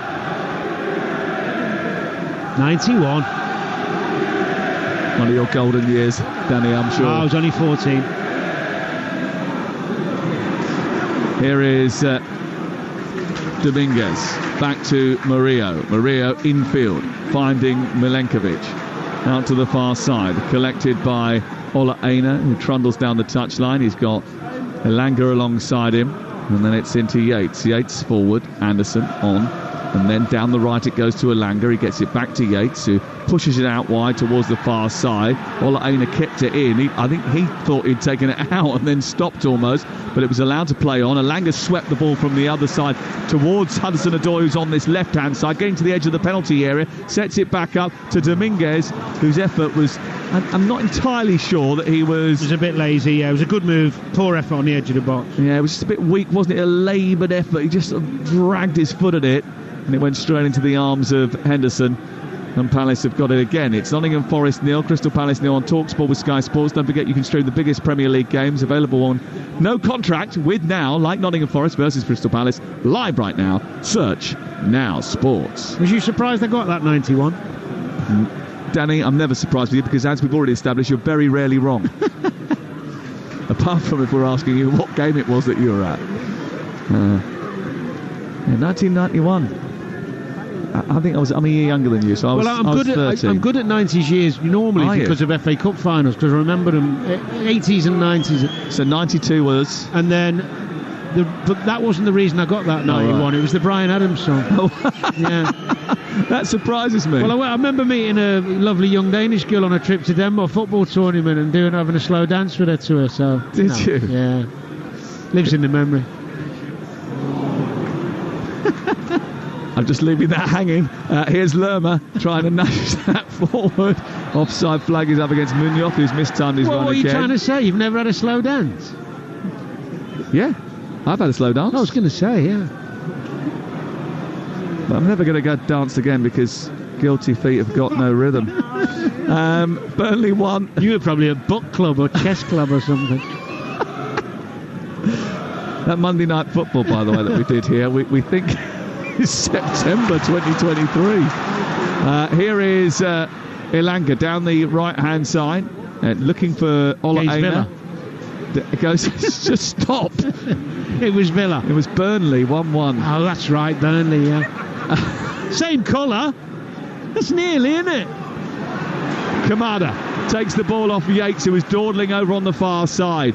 Kamada starts to run up towards the halfway line. He pokes it left. Eze takes it on. Gets to the edge of the penalty area. Nketiah tries to set it back. There's space on the far side. Munoz took too long. Plays it left instead. Gahey's arriving. Takes matters into his own hands. Tries to centre it. Can't get the cross away. It's opening up. It's opening up. Better that from Palace. Committing men forward. Getting into dangerous areas. Elliot Anderson drags the ball to the far side. He's fouled by Will Hughes. It's going to be a throw-in over on the far touchline. It's away for it might be a free kick he's given in the end, the referee, and it's going to be with Nottingham Forest once again. But you saw it open up there. I think it does need an injection of something, and it looks like it's going to be Nottingham Forest who are going to roll the dice a little bit. And Jota Silva is getting ready to come on. He's got a headband and his hair pulled back like Jack Grealish. He's got the masseuse just warming up his hamstring, and he's getting his number 20 shirt on, and he's ready to come into the fray. He's an exciting player. He tries to make things happen. So does Hudson-Odoi, who's on the left side for Forest now. A little back heel into the path of Dominguez. Keeps it in just about.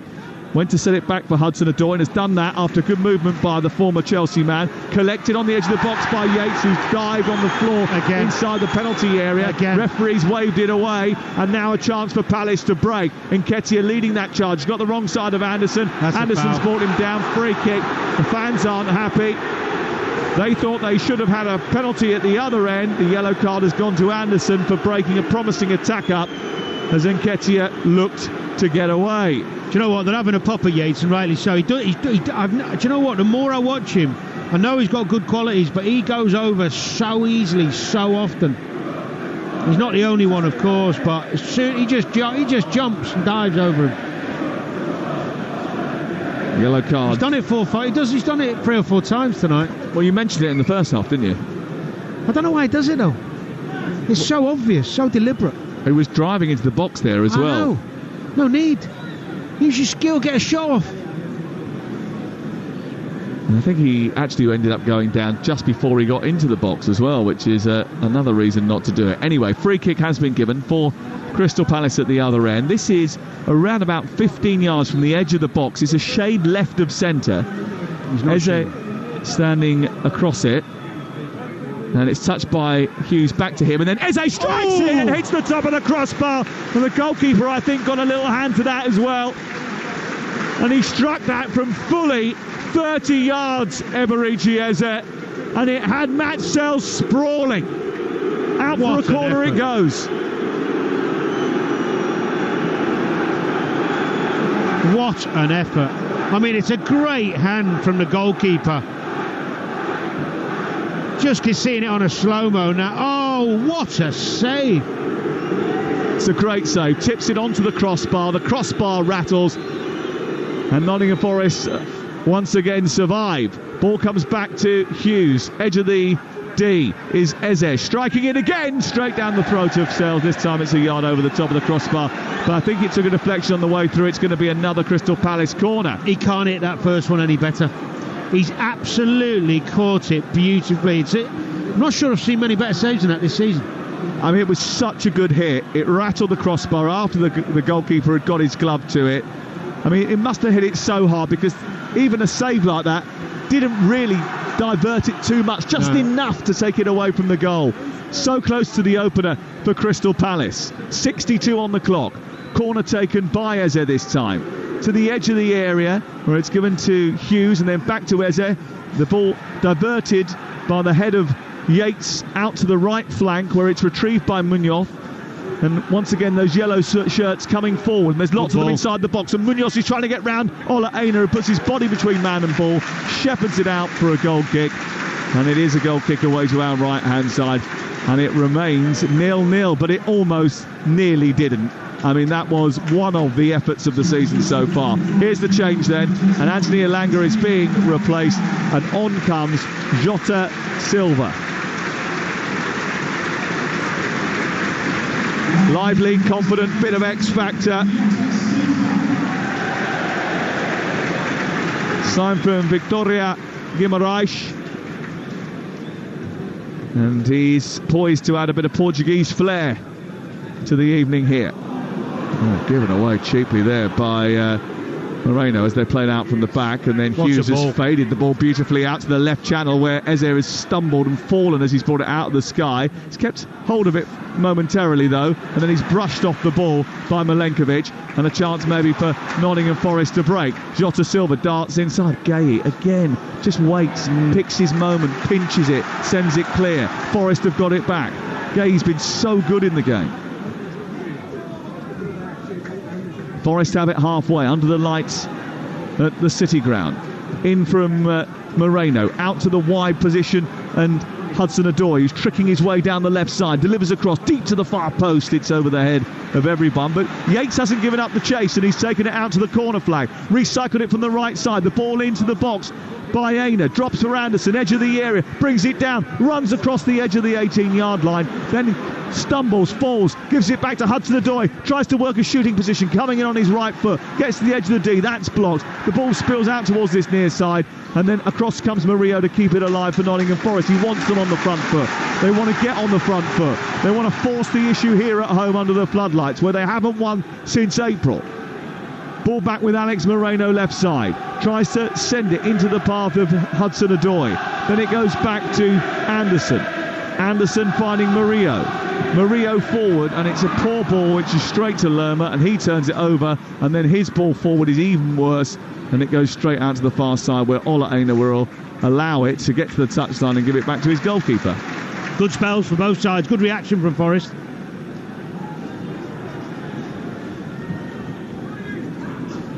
Well, certainly you won't see many finer saves than that. No, it was brilliant from Eze. Eze's delivery shot towards the far corner was exquisite. The save was good too. Here's Wood, edge of the area, right-footed shot spilled by Henderson and in. Oh, Henderson won't want to see that again. Chris Wood scores again,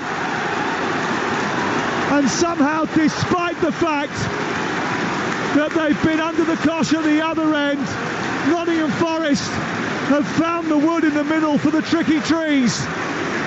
His right-footed shot from the edge of the area should have posed little danger for Henderson, but he went down late, didn't get a strong hand on it, and it squirmed past him into the net, and Nottingham Forest lead by a goal to nil. Well, it's a tale of two keepers in many ways, but just before this goal goes in, Elliot Anderson again is the one who's trying to break lines and run in behind, constantly on the move and trying to impact the game. What that does is it means Palace have to drop off. The long ball goes up, he tries to break the lines, Chalobah heads it down, I think. Wood comes onto it, doesn't catch it too well, and I'm not really sure what Dean Henderson's doing there. It's a poor mistake. And this is the thing in football, you know, the game's been pretty equal. Both had spells in the game. We've seen arguably one of the best saves of the season, when we agree on that, to one of the worst. And all of a sudden you're 1-0 down, you're near the bottom of the league, things not going your way. Nketiah has come off. I mean, even this decision, why not go two strikers? You're losing 1-0. Leave him on with the big man. Maybe go 3-5-2. Well, Oliver Glasner needs a victory. You know, what's Kamada done? And he's decided to take off Nketiah and put on Mateta. And I'm not sure the Crystal Palace fans are going to be too happy about that. You know, this is a team that don't score many goals. They need to find a way of doing so. And Palace haven't won after they have let in the first goal since January, when they came back to beat Sheffield United at home. And now they've got to do it away from home somehow. They've won a corner over on the far side. Dean Henderson must be kicking himself. I'm absolutely baffled by that substitution. This is Nketiah off and Mateta on. Well, Mateta was always going to have to come on at some stage. Absolutely. He's at the near post as the ball goes in from the corner. It's flicked away to the edge of the box, drops nicely, and it's sent forward by Chalobah. He didn't manage to bring it down. There was a bit of a collision inside the area. Forest wanted a free kick. It wasn't going their way. It is going to be a goal kick away to our right-hand side. Well, we've had a spectacular effort saved by Matt Sells, and then just 3-4 minutes later, an effort from the edge of the box. And to be honest, look, it was opportunist from Chris Wood, but he is 20 yards from goal. He's hit it low, relatively hard, but not unstoppable, to the goalkeeper's right. And you could tell as it went over the glove of Henderson and his face planted into the turf that he knew that he should not have allowed that to squirm past him. I'm not sure whether he was trying to push it, stop it, catch it. It wasn't like his hand was out to palm it. It's a strange kind of action with his right arm to the ball. I'm not sure whether he got caught in two minds. Yellow card for Nico Dominguez. I think that was for kicking the ball away, was it? It's a yellow card for the Argentine. Well, Nottingham Forest will go into the top half with a victory. Crystal Palace know that they can move out of the bottom three with just a point tonight. See, I'd even be tempted if I was Glasner to go to a back four. You know, even if you go 4-4-2, because I don't think you're getting enough from the wing-backs in attacking sense for it to be justified now when you're 1-0 down. Free kick, Nottingham Forest. Dominguez looking for Anderson, away by Munoz, won by Yates. Drops for Lerma. It's picked up by Yates once again. Hit a hand, but Dominguez was able to clear it from the halfway line. And up and under, which is one in the right fullback position by Munoz. And then it comes through to Anderson again. And Anderson, tussling with Munoz, sees the ball squirm out and away for a throw-in halfway inside Palace territory. Problem is, Palace, historically, they don't score enough goals in the Premier League. And even going back, years and years and years, they've never scored more than once in 12 top division visits to the City Ground. So getting a win now almost looks impossible for them. The thing is as well, you need passes on the pitch when you're trying to score. I mean, Wharton should be on getting the ball down, getting it through the lines, taking more risk with the passing from midfield. And the reluctance to put him on might be because he's not fit, which asks the question, well, why haven't you sent him for an operation so you can get him fit quicker? Well, if you're not fit, you don't be on the bench, do you? Unless you're an absolute superstar and you're trying to win a cup final or a semi-final. Well, he is on the bench tonight and he has had trouble with his groin, and that is something that Oliver Glasner has mentioned and says he may end up needing surgery for it, but they're trying to avoid that, I think. Here's Anderson combining well with Wood, getting into the penalty. Right-footed shot, almost wrong from the goalkeeper again. Comes back out to Yates. His right-footed drive is blocked by Lerma. The Nottingham Forest tails are up and they feel as if the wind is in their sails. Aina into the box looking for Anderson, flicked away by the defender Lacroix. Comes to Hudson-Odoi, left side of the box, a delivery towards the far post, and it's just over the head of Chris Wood, who was diving into the box, coming in from the edge of the 6-yard area. It flicked over the top of his head and went behind and away for a goal kick, but they're under the cosh now, Crystal Palace. I don't know what Elliot Anderson's had for his pre-match meal, but I'd like to have a bowl of it. He does not stop. It's incredible watching him live. How many runs he makes off the ball, how many times he runs deep as well to get on it, to demand it. He's everywhere. I know he's got the two central midfielders behind him, but he drops in behind them, he goes ahead of them, he goes ahead of Chris Wood, pops up out here on the left, causing Palace all sorts of problems. 20 Premier League goals for Nottingham Forest for Chris Wood. Only Stan Collymore and Brian Roy have scored more Premier League goals for Nottingham Forest. Do you know what though? I think you always. I used to feel embarrassed on the occasion. I remember it in two from outside the box that got fumbled, one went through the keeper's arms and the other one he kind of let it go through the side of him or down by the side of him, and I did feel a little bit like, couldn't really celebrate that properly.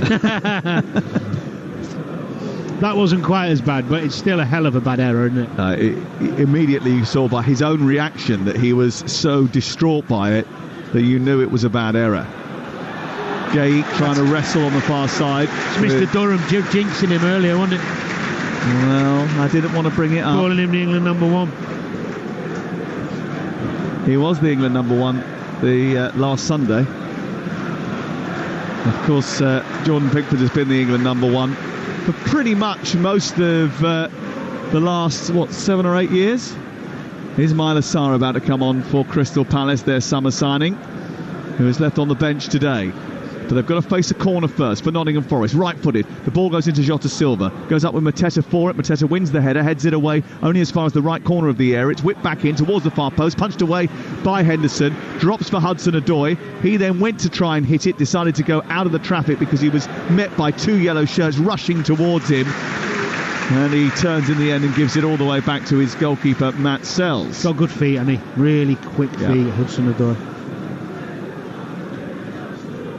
Remember when he was at Chelsea and he burst onto the scene, there was all those rumours that Bayern Munich were trying to sign him for huge amounts of money. He then hurt his Achilles, you remember, and he was out for such a long time, and it stunted his development as a top-level player, and he ended up finding it really difficult to get back. He needed to get away from Chelsea, went off to Leverkusen, has come back to Nottingham Forest, and he's certainly an integral part of this team now.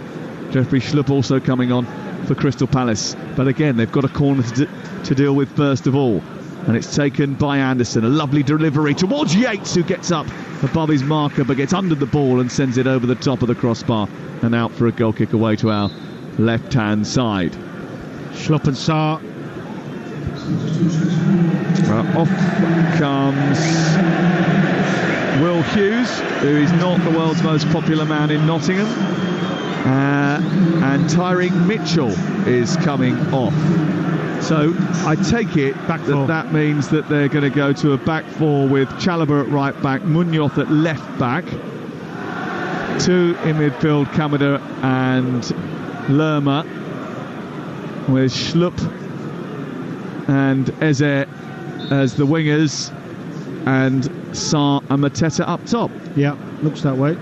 Well, I don't think Eze's got the message about going on the wing. Either that or he has got the message, he just said playing no. Playing behind, maybe, yeah. Let's see what happens. Maybe Sarr's going to go out to the left-hand side. We'll keep an eye on it. Kamada comes forward over the halfway line for Crystal Palace, who desperately need an equaliser here. Chalobah into the box, headed away by Murillo. Then further on by Anderson. Wood out towards the near side. Not too much on it. Goes out of play and away for a throw-in. Currently Nottingham Forest 1, Crystal Palace 0. The latest odds are available at Ladbrokes, where right now you can get Forest to win at 4-1 on. The draw 19-5. Palace to win is 20-1. That's all thanks to Ladbrokes 18+. BeGambleAware.org. Here come Palace with Munoz over on the far side. Now got a right footer, a predominantly right footer playing on the left. Mitchell can use both of his feet, but he... See, he's got Schlupp and Eze too narrow. And then they lose the ball playing it too narrow. Here is Moreno, who's come up really well. Played it out to Anderson on the left-hand side. Jota Silva is waiting on the edge of the penalty area if he can find the pass. Instead, he went for goal and he got caught on the way through. Anderson. It's smuggled behind by Schlupp, getting back into the penalty area. But Jota Silva and Ryan Yates were right on the edge of the box and they were waiting for the pass back, and if it had come, there was big problems for Crystal Palace. Well, that started from Palace having the ball in good possession, and as he looks up to make the pass forward, he's got 4 yellow shirts in a 30 to 40 yard area, all narrow. The only out ball right is Chalobah on the right, in the right back area. If you're going to play 2, you've got to get some width with the 2 wide, like whether it be Eze, whether it be Schlupp. Too easy to defend when they've got 4 players so narrow. Another great bit of play from Elliot Anderson, by the way. Well, I don't think we'll have too many discussions about who's going to be the man of the match tonight. It's already done. Morata and Williams about to come on. Mateta gets 2 or Eze gets 2 in the last 10 minutes. Nottingham Forest. Anderson's going to take the corner on this near side. It's delivered right-footed deep towards the far post. The header back across the face of goal by Murillo is caught by Anderson under the Henderson under the crossbar and it will be cleared away by the Crystal Palace goalkeeper. Forest have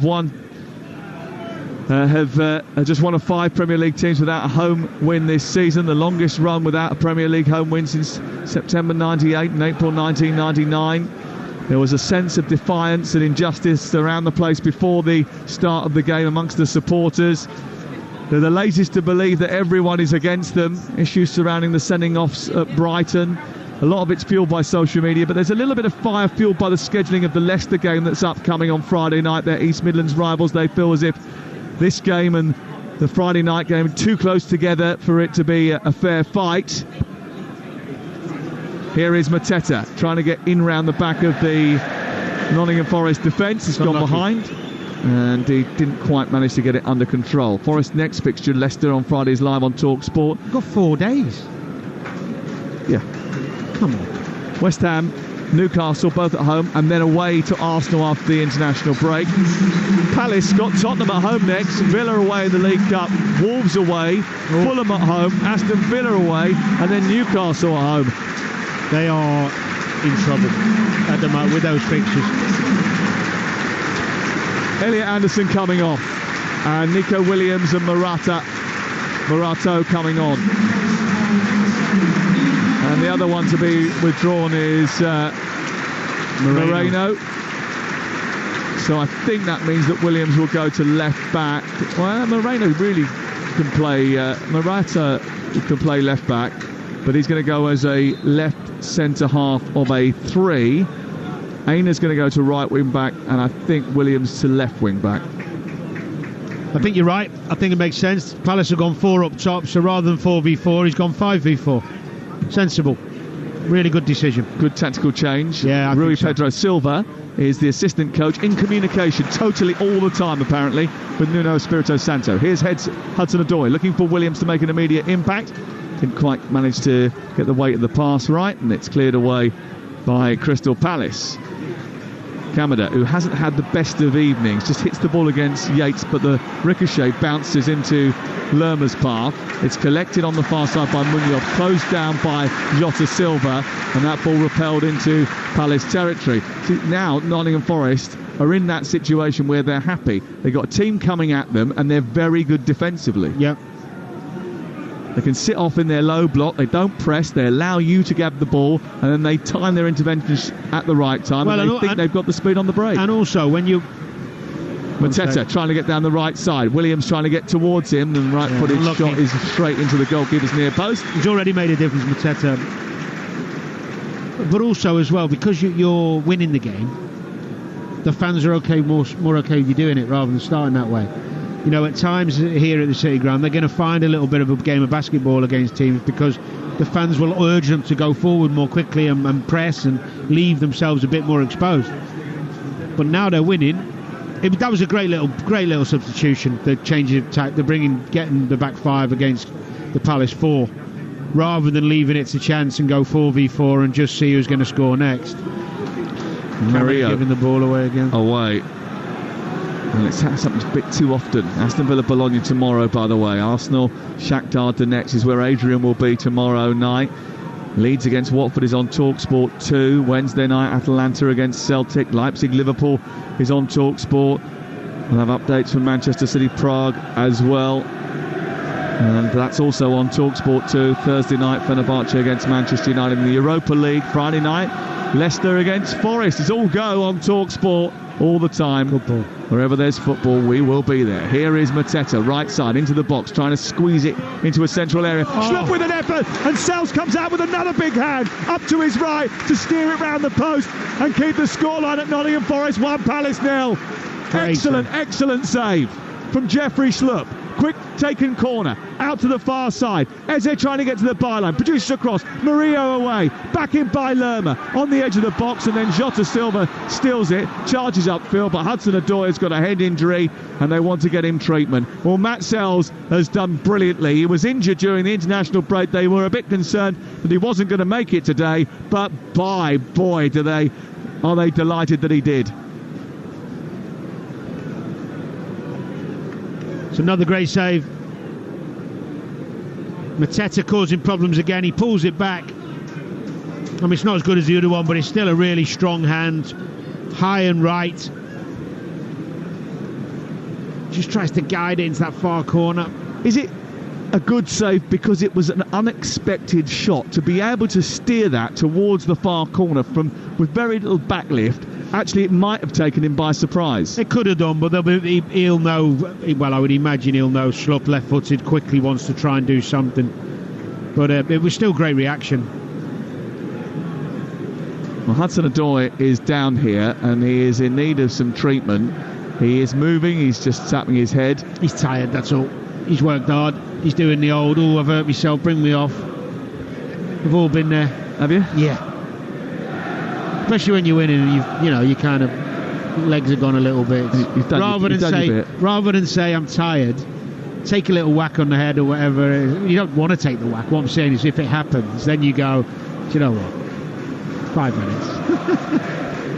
Especially if you've scored. Taiwo Awoniyi is about to be introduced, so is Ramon Sosa. So they'll make 2 changes. They won't take any chances. Nuno Espirito Santo is watching on from the glass box. He's actually, I can see him, he is asleep 7 seats away from us inside that box that's just there. A similar vantage point to what we've got. Chris Wood's goal separates these 2 teams. You're listening to Talksport. Nottingham Forest 0, Crystal Palace. Nottingham Forest 1, Crystal Palace 0 on Talksport with Enterprise Rent-A-Car. Whatever the mission, home or away, Enterprise helps 120,000 people every day. Hudson-Odoi going off behind the goal. I think they will change him. Let's find out what the other change is. It might be that Chris Wood comes off. Hudson-Odoi is going off for Sosa. He scored the goal in the game against Brighton. And the other change is the end of Chris Wood's night. Has got 20 Premier League goals now for Nottingham Forest. There's not many people that can do that. And he claps all 4 sides of this famous old ground, knowing that he, at this moment in time, looks as if he's got the winner. There's still 7 minutes to go. Palace might still have something to say about it, but at this moment in time it looks like they're heading for their first win since April at this stadium. Awoniyi on. There's not been much in the game, Sam. There's not been much in it. They both had their moments. You might say that Forest have probably pushed that little bit more and got themselves in better positions. Still a tale of 2 goalkeepers, though, isn't it? One of the best saves and one of the worst. 19 shots against 15 shots, 6 shots on target against 6 shots on target. Crucially, a couple of brilliant saves at one end and 1 goalkeeper fumble at the other.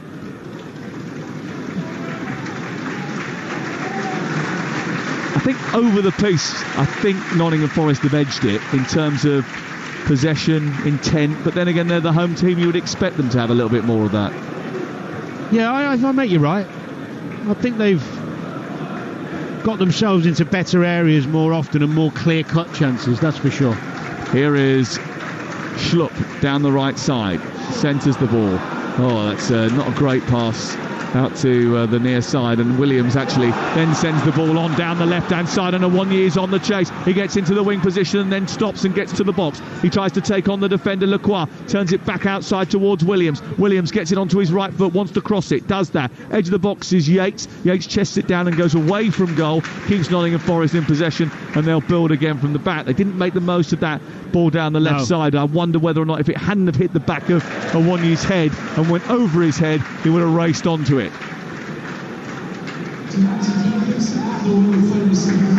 Throw in for Williams, level with the edge of the 18-yard box.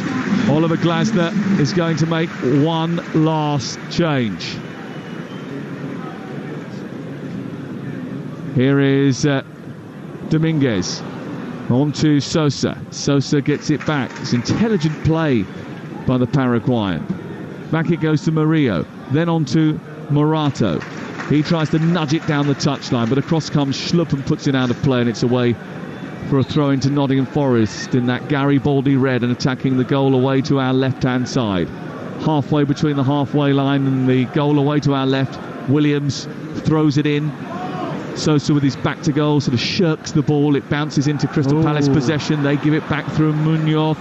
He's playing on the wrong side, so he hit it with his wrong foot and gave it straight to Awoniyi.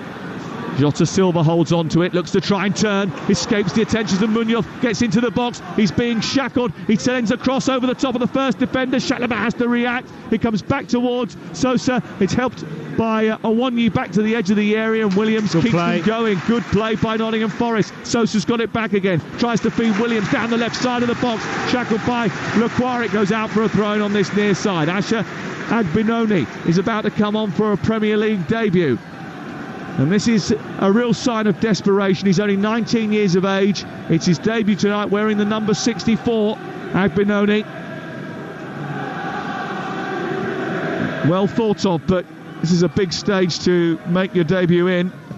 And the state of the game, being against Crystal Palace, doesn't help matters. But they do have injuries at this moment in time.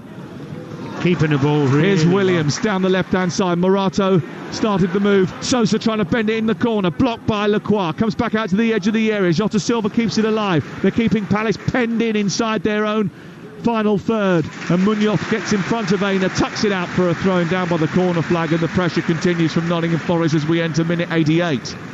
Well, we talk a lot, don't we, about game management when we watch football, and players making silly decisions or teams making silly decisions. They've not just changed the system and made the really good substitution for us, they've also all switched on quickly to the fact that the more they keep the ball, the more they move it, the quicker they move it, the more they tire out Palace, and the more they make it difficult for them to get out. Really good play. Asher Agbinoni has replaced Daichi Kamada for the last few minutes of this game. Jota Silva, lovely little turn. Baletic tries to get into the box, challenged by Munoz. He went down probably too easily, wanting a penalty. It was not forthcoming from Tim Robinson, who still hasn't given one this season.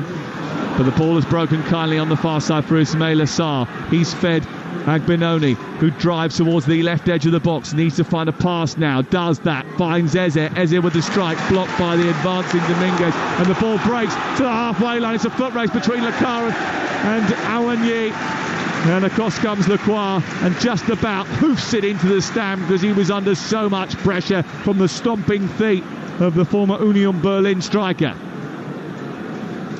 I'm not sure why your defender would kick the ball out of play when there's nearly 90 minutes on the clock. You're better taking a risk, bringing it down or giving it back to your keeper. He panicked, didn't he? Yeah. And what it has done, it sort of helped Nottingham Forest get further and further up the pitch. Yeah. Away from their own goal. We're into the 89th minute, just about to tick into the 90th. Forest lead by a goal to nil. They haven't won at home for a long, long time. Palace have lost the last 2 Premier League games. They haven't lost 3 in a row since they sacked Patrick Vieira. That Palace opportunity was a good one. They had good numbers in the box, and he decided to try to pull back, the young lad, instead of crossing it. He should have taken a risk with the cross. Here is Nico Williams on the left-hand side, trying to attack the box for Nottingham Forest. Chalobah trying to stand him up and make sure he has to go wide. Sosa holds on to it. Out comes Munoz, crouching down, facing up Dominguez. Williams, though, whips in the cross. It's a little bit too high and goes behind. What do you make of Oliver Glasner? This is game number 8. Not many teams, 55% of the ones that don't win in the first 7 end up getting relegated. When you start getting to 8 games and not winning, there is a bit of trouble on the horizon. Well, it's not about this performance tonight. They've been a little bit unlucky. It's quite a difficult place to come. It's been quite even when you told me the stats. Yes, Forest have edged it a little bit in some respects, but the goalkeeper doesn't make the silly mistake. At least get away from a draw, and they live to fight another day. And the other end, he's made a worldie. So it's small fractions, but it's not just about today. It's all the other games where they've not been at it for the 90 minutes. Thinking of the way they started against Liverpool at Selhurst Park, and their lack of competitiveness, lack of tenacity with your fans behind you. Even the way they capitulated at Brentford opening day of the season after starting the game pretty well. Couldn't really lay a glove on them in the second half. And that's what's going to frustrate the Crystal Palace supporters. It's not about one night, is it? No. And yeah, they had a really good back end of the season, but it was the back end of the season when other teams maybe had just taken their eye off the ball. Would that be fair? Mateta trying to charge down the left-hand side. Ball cleared away.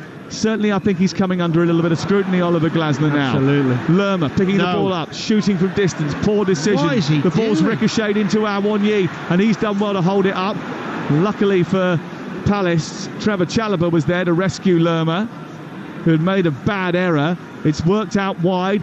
Agbononi has sent the ball in towards the near post. It's not a great cross, and it's picked up by Jota Silva, and then he's sent away. But he's got Mark Gay up against him, and he's taking nothing for granted. Ball up towards Ismail Assar. His header into the penalty area is repelled by Milenkovic. Back wide it goes. Agbononi is trying to do the spaghetti legs and go past the defender. He draws the corner kick, and Ola Aina is furious about it. Pressure late on, 7 minutes of added time. We're into the first of those. Live on Talksport towards the end of the game at the City Ground tonight.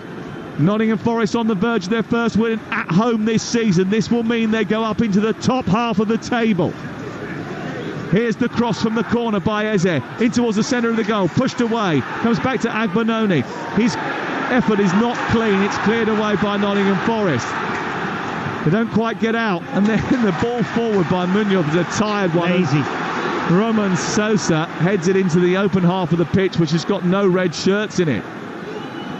Forest about to go up to 8th in the Premier League table if they hold on to this. Above Fulham, above Newcastle, above Bournemouth, the conquerors of Arsenal, and above Manchester United. It will be a really good start for the Tricky Trees. It's going to be 3 defeats in a row for Glasner and Palace. They've now scored just 5 Premier League goals in 8 games. That's not good enough. They know it. Here is Chalobah in towards Mateta, and he's flicked his head at it from 12 yards out, and it's way over the top of the crossbar. He had more time than he thought to bring it down, wait for runners. It's actually not a bad ball in from Chalobah.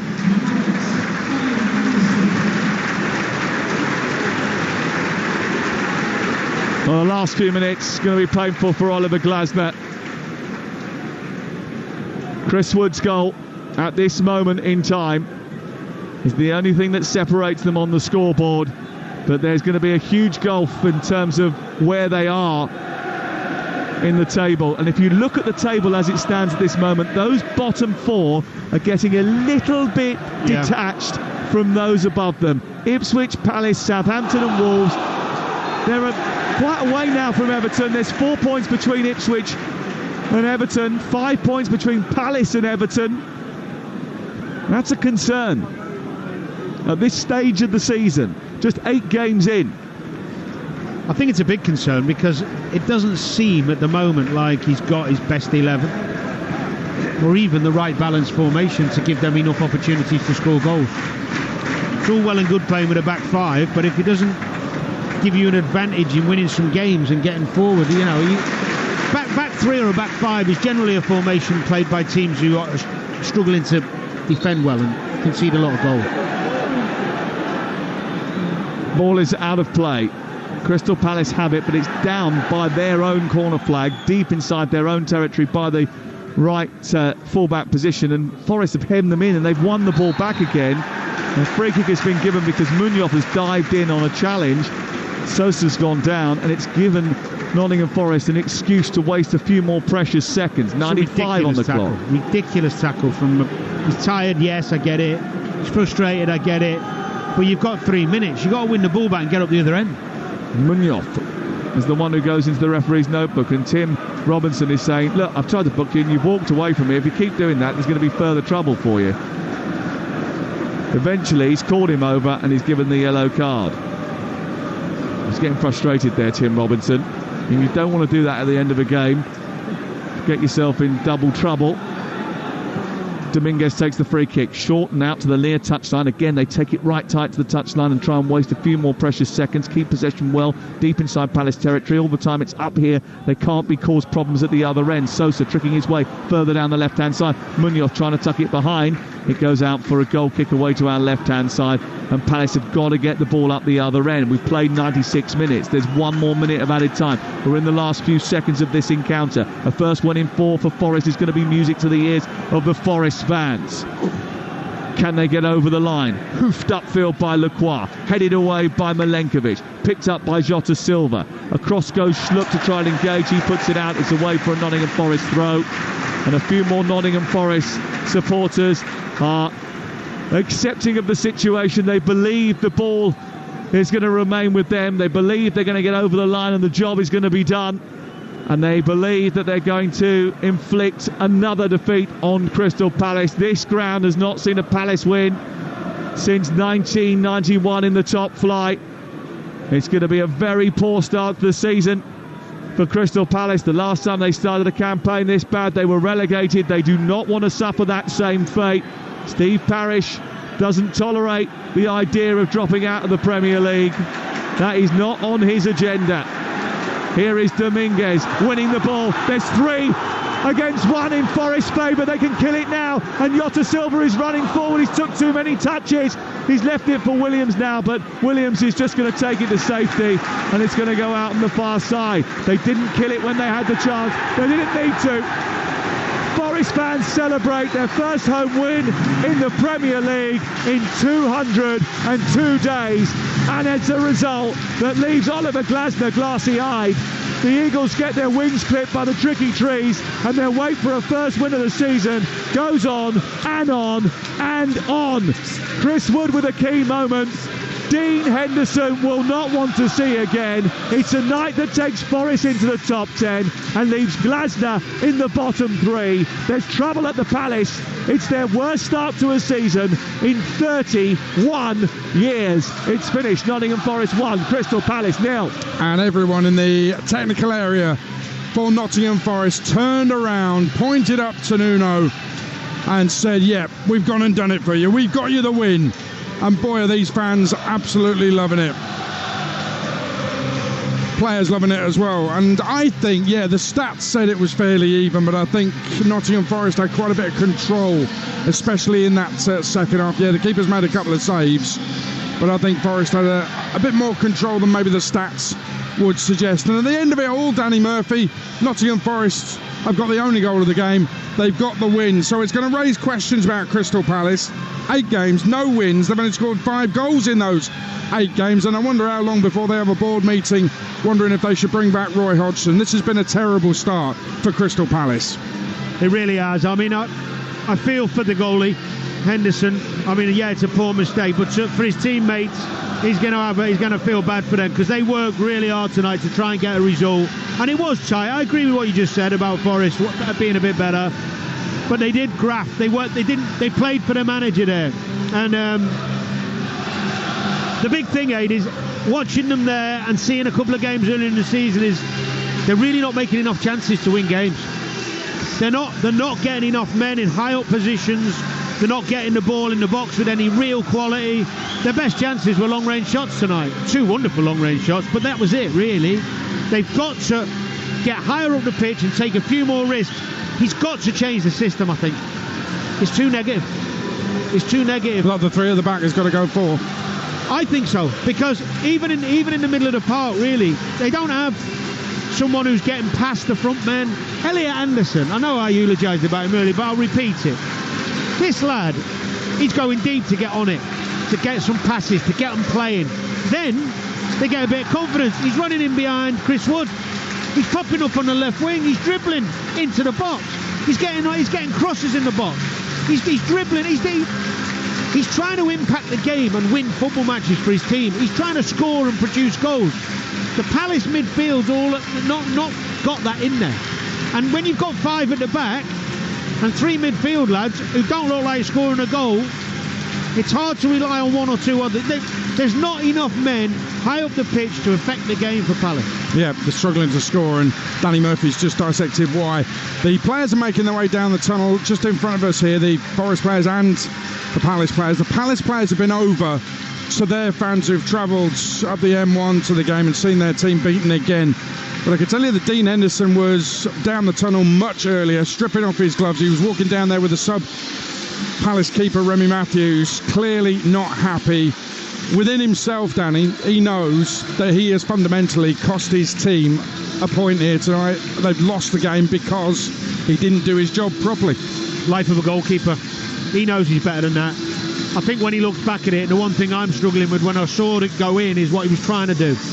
It goes under his arm, doesn't it? It's like, you're either trying to catch it, to smother it if you like, and you miscontrol, you don't mishandle it or whatever, or you're trying to palm it away, and it was neither. So I don't really know whether he got caught in two minds, but ultimately he's cost his team, yeah. But they didn't do enough for him going the other way. I mean, they had the best chance of the game. Their best moment was Ezra's long-range shot, which was an incredible strike. And that save, you know what will be happening in the dressing room there when he walks in, Sells. They'll all be tapping him on the back, giving him a hug. Well done, mate, So you've got 0 and 0 for 2 milliseconds of in a match and that's the life of a goalkeeper. That's why I never wanted to be one. Sells will feel 10 feet tall. You weren't big enough, mate, to be honest with you.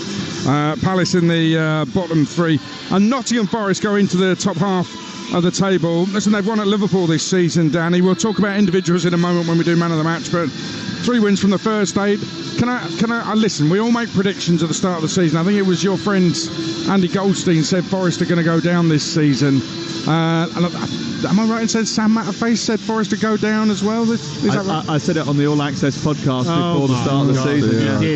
Yeah, okay. Change career, mate. I was worried about the amount of goals they've scored. They still haven't scored that many goals. No, they don't score many, but they don't have to when they defend that well. But they've got Super Chris Wood at the moment. He's flying. Absolutely flying. And you bring it on a striker like a one year you can score goals. I think there's strength in depth there. His goal record is good for Forest. Yeah, it was. He hasn't scored for a long time, yeah.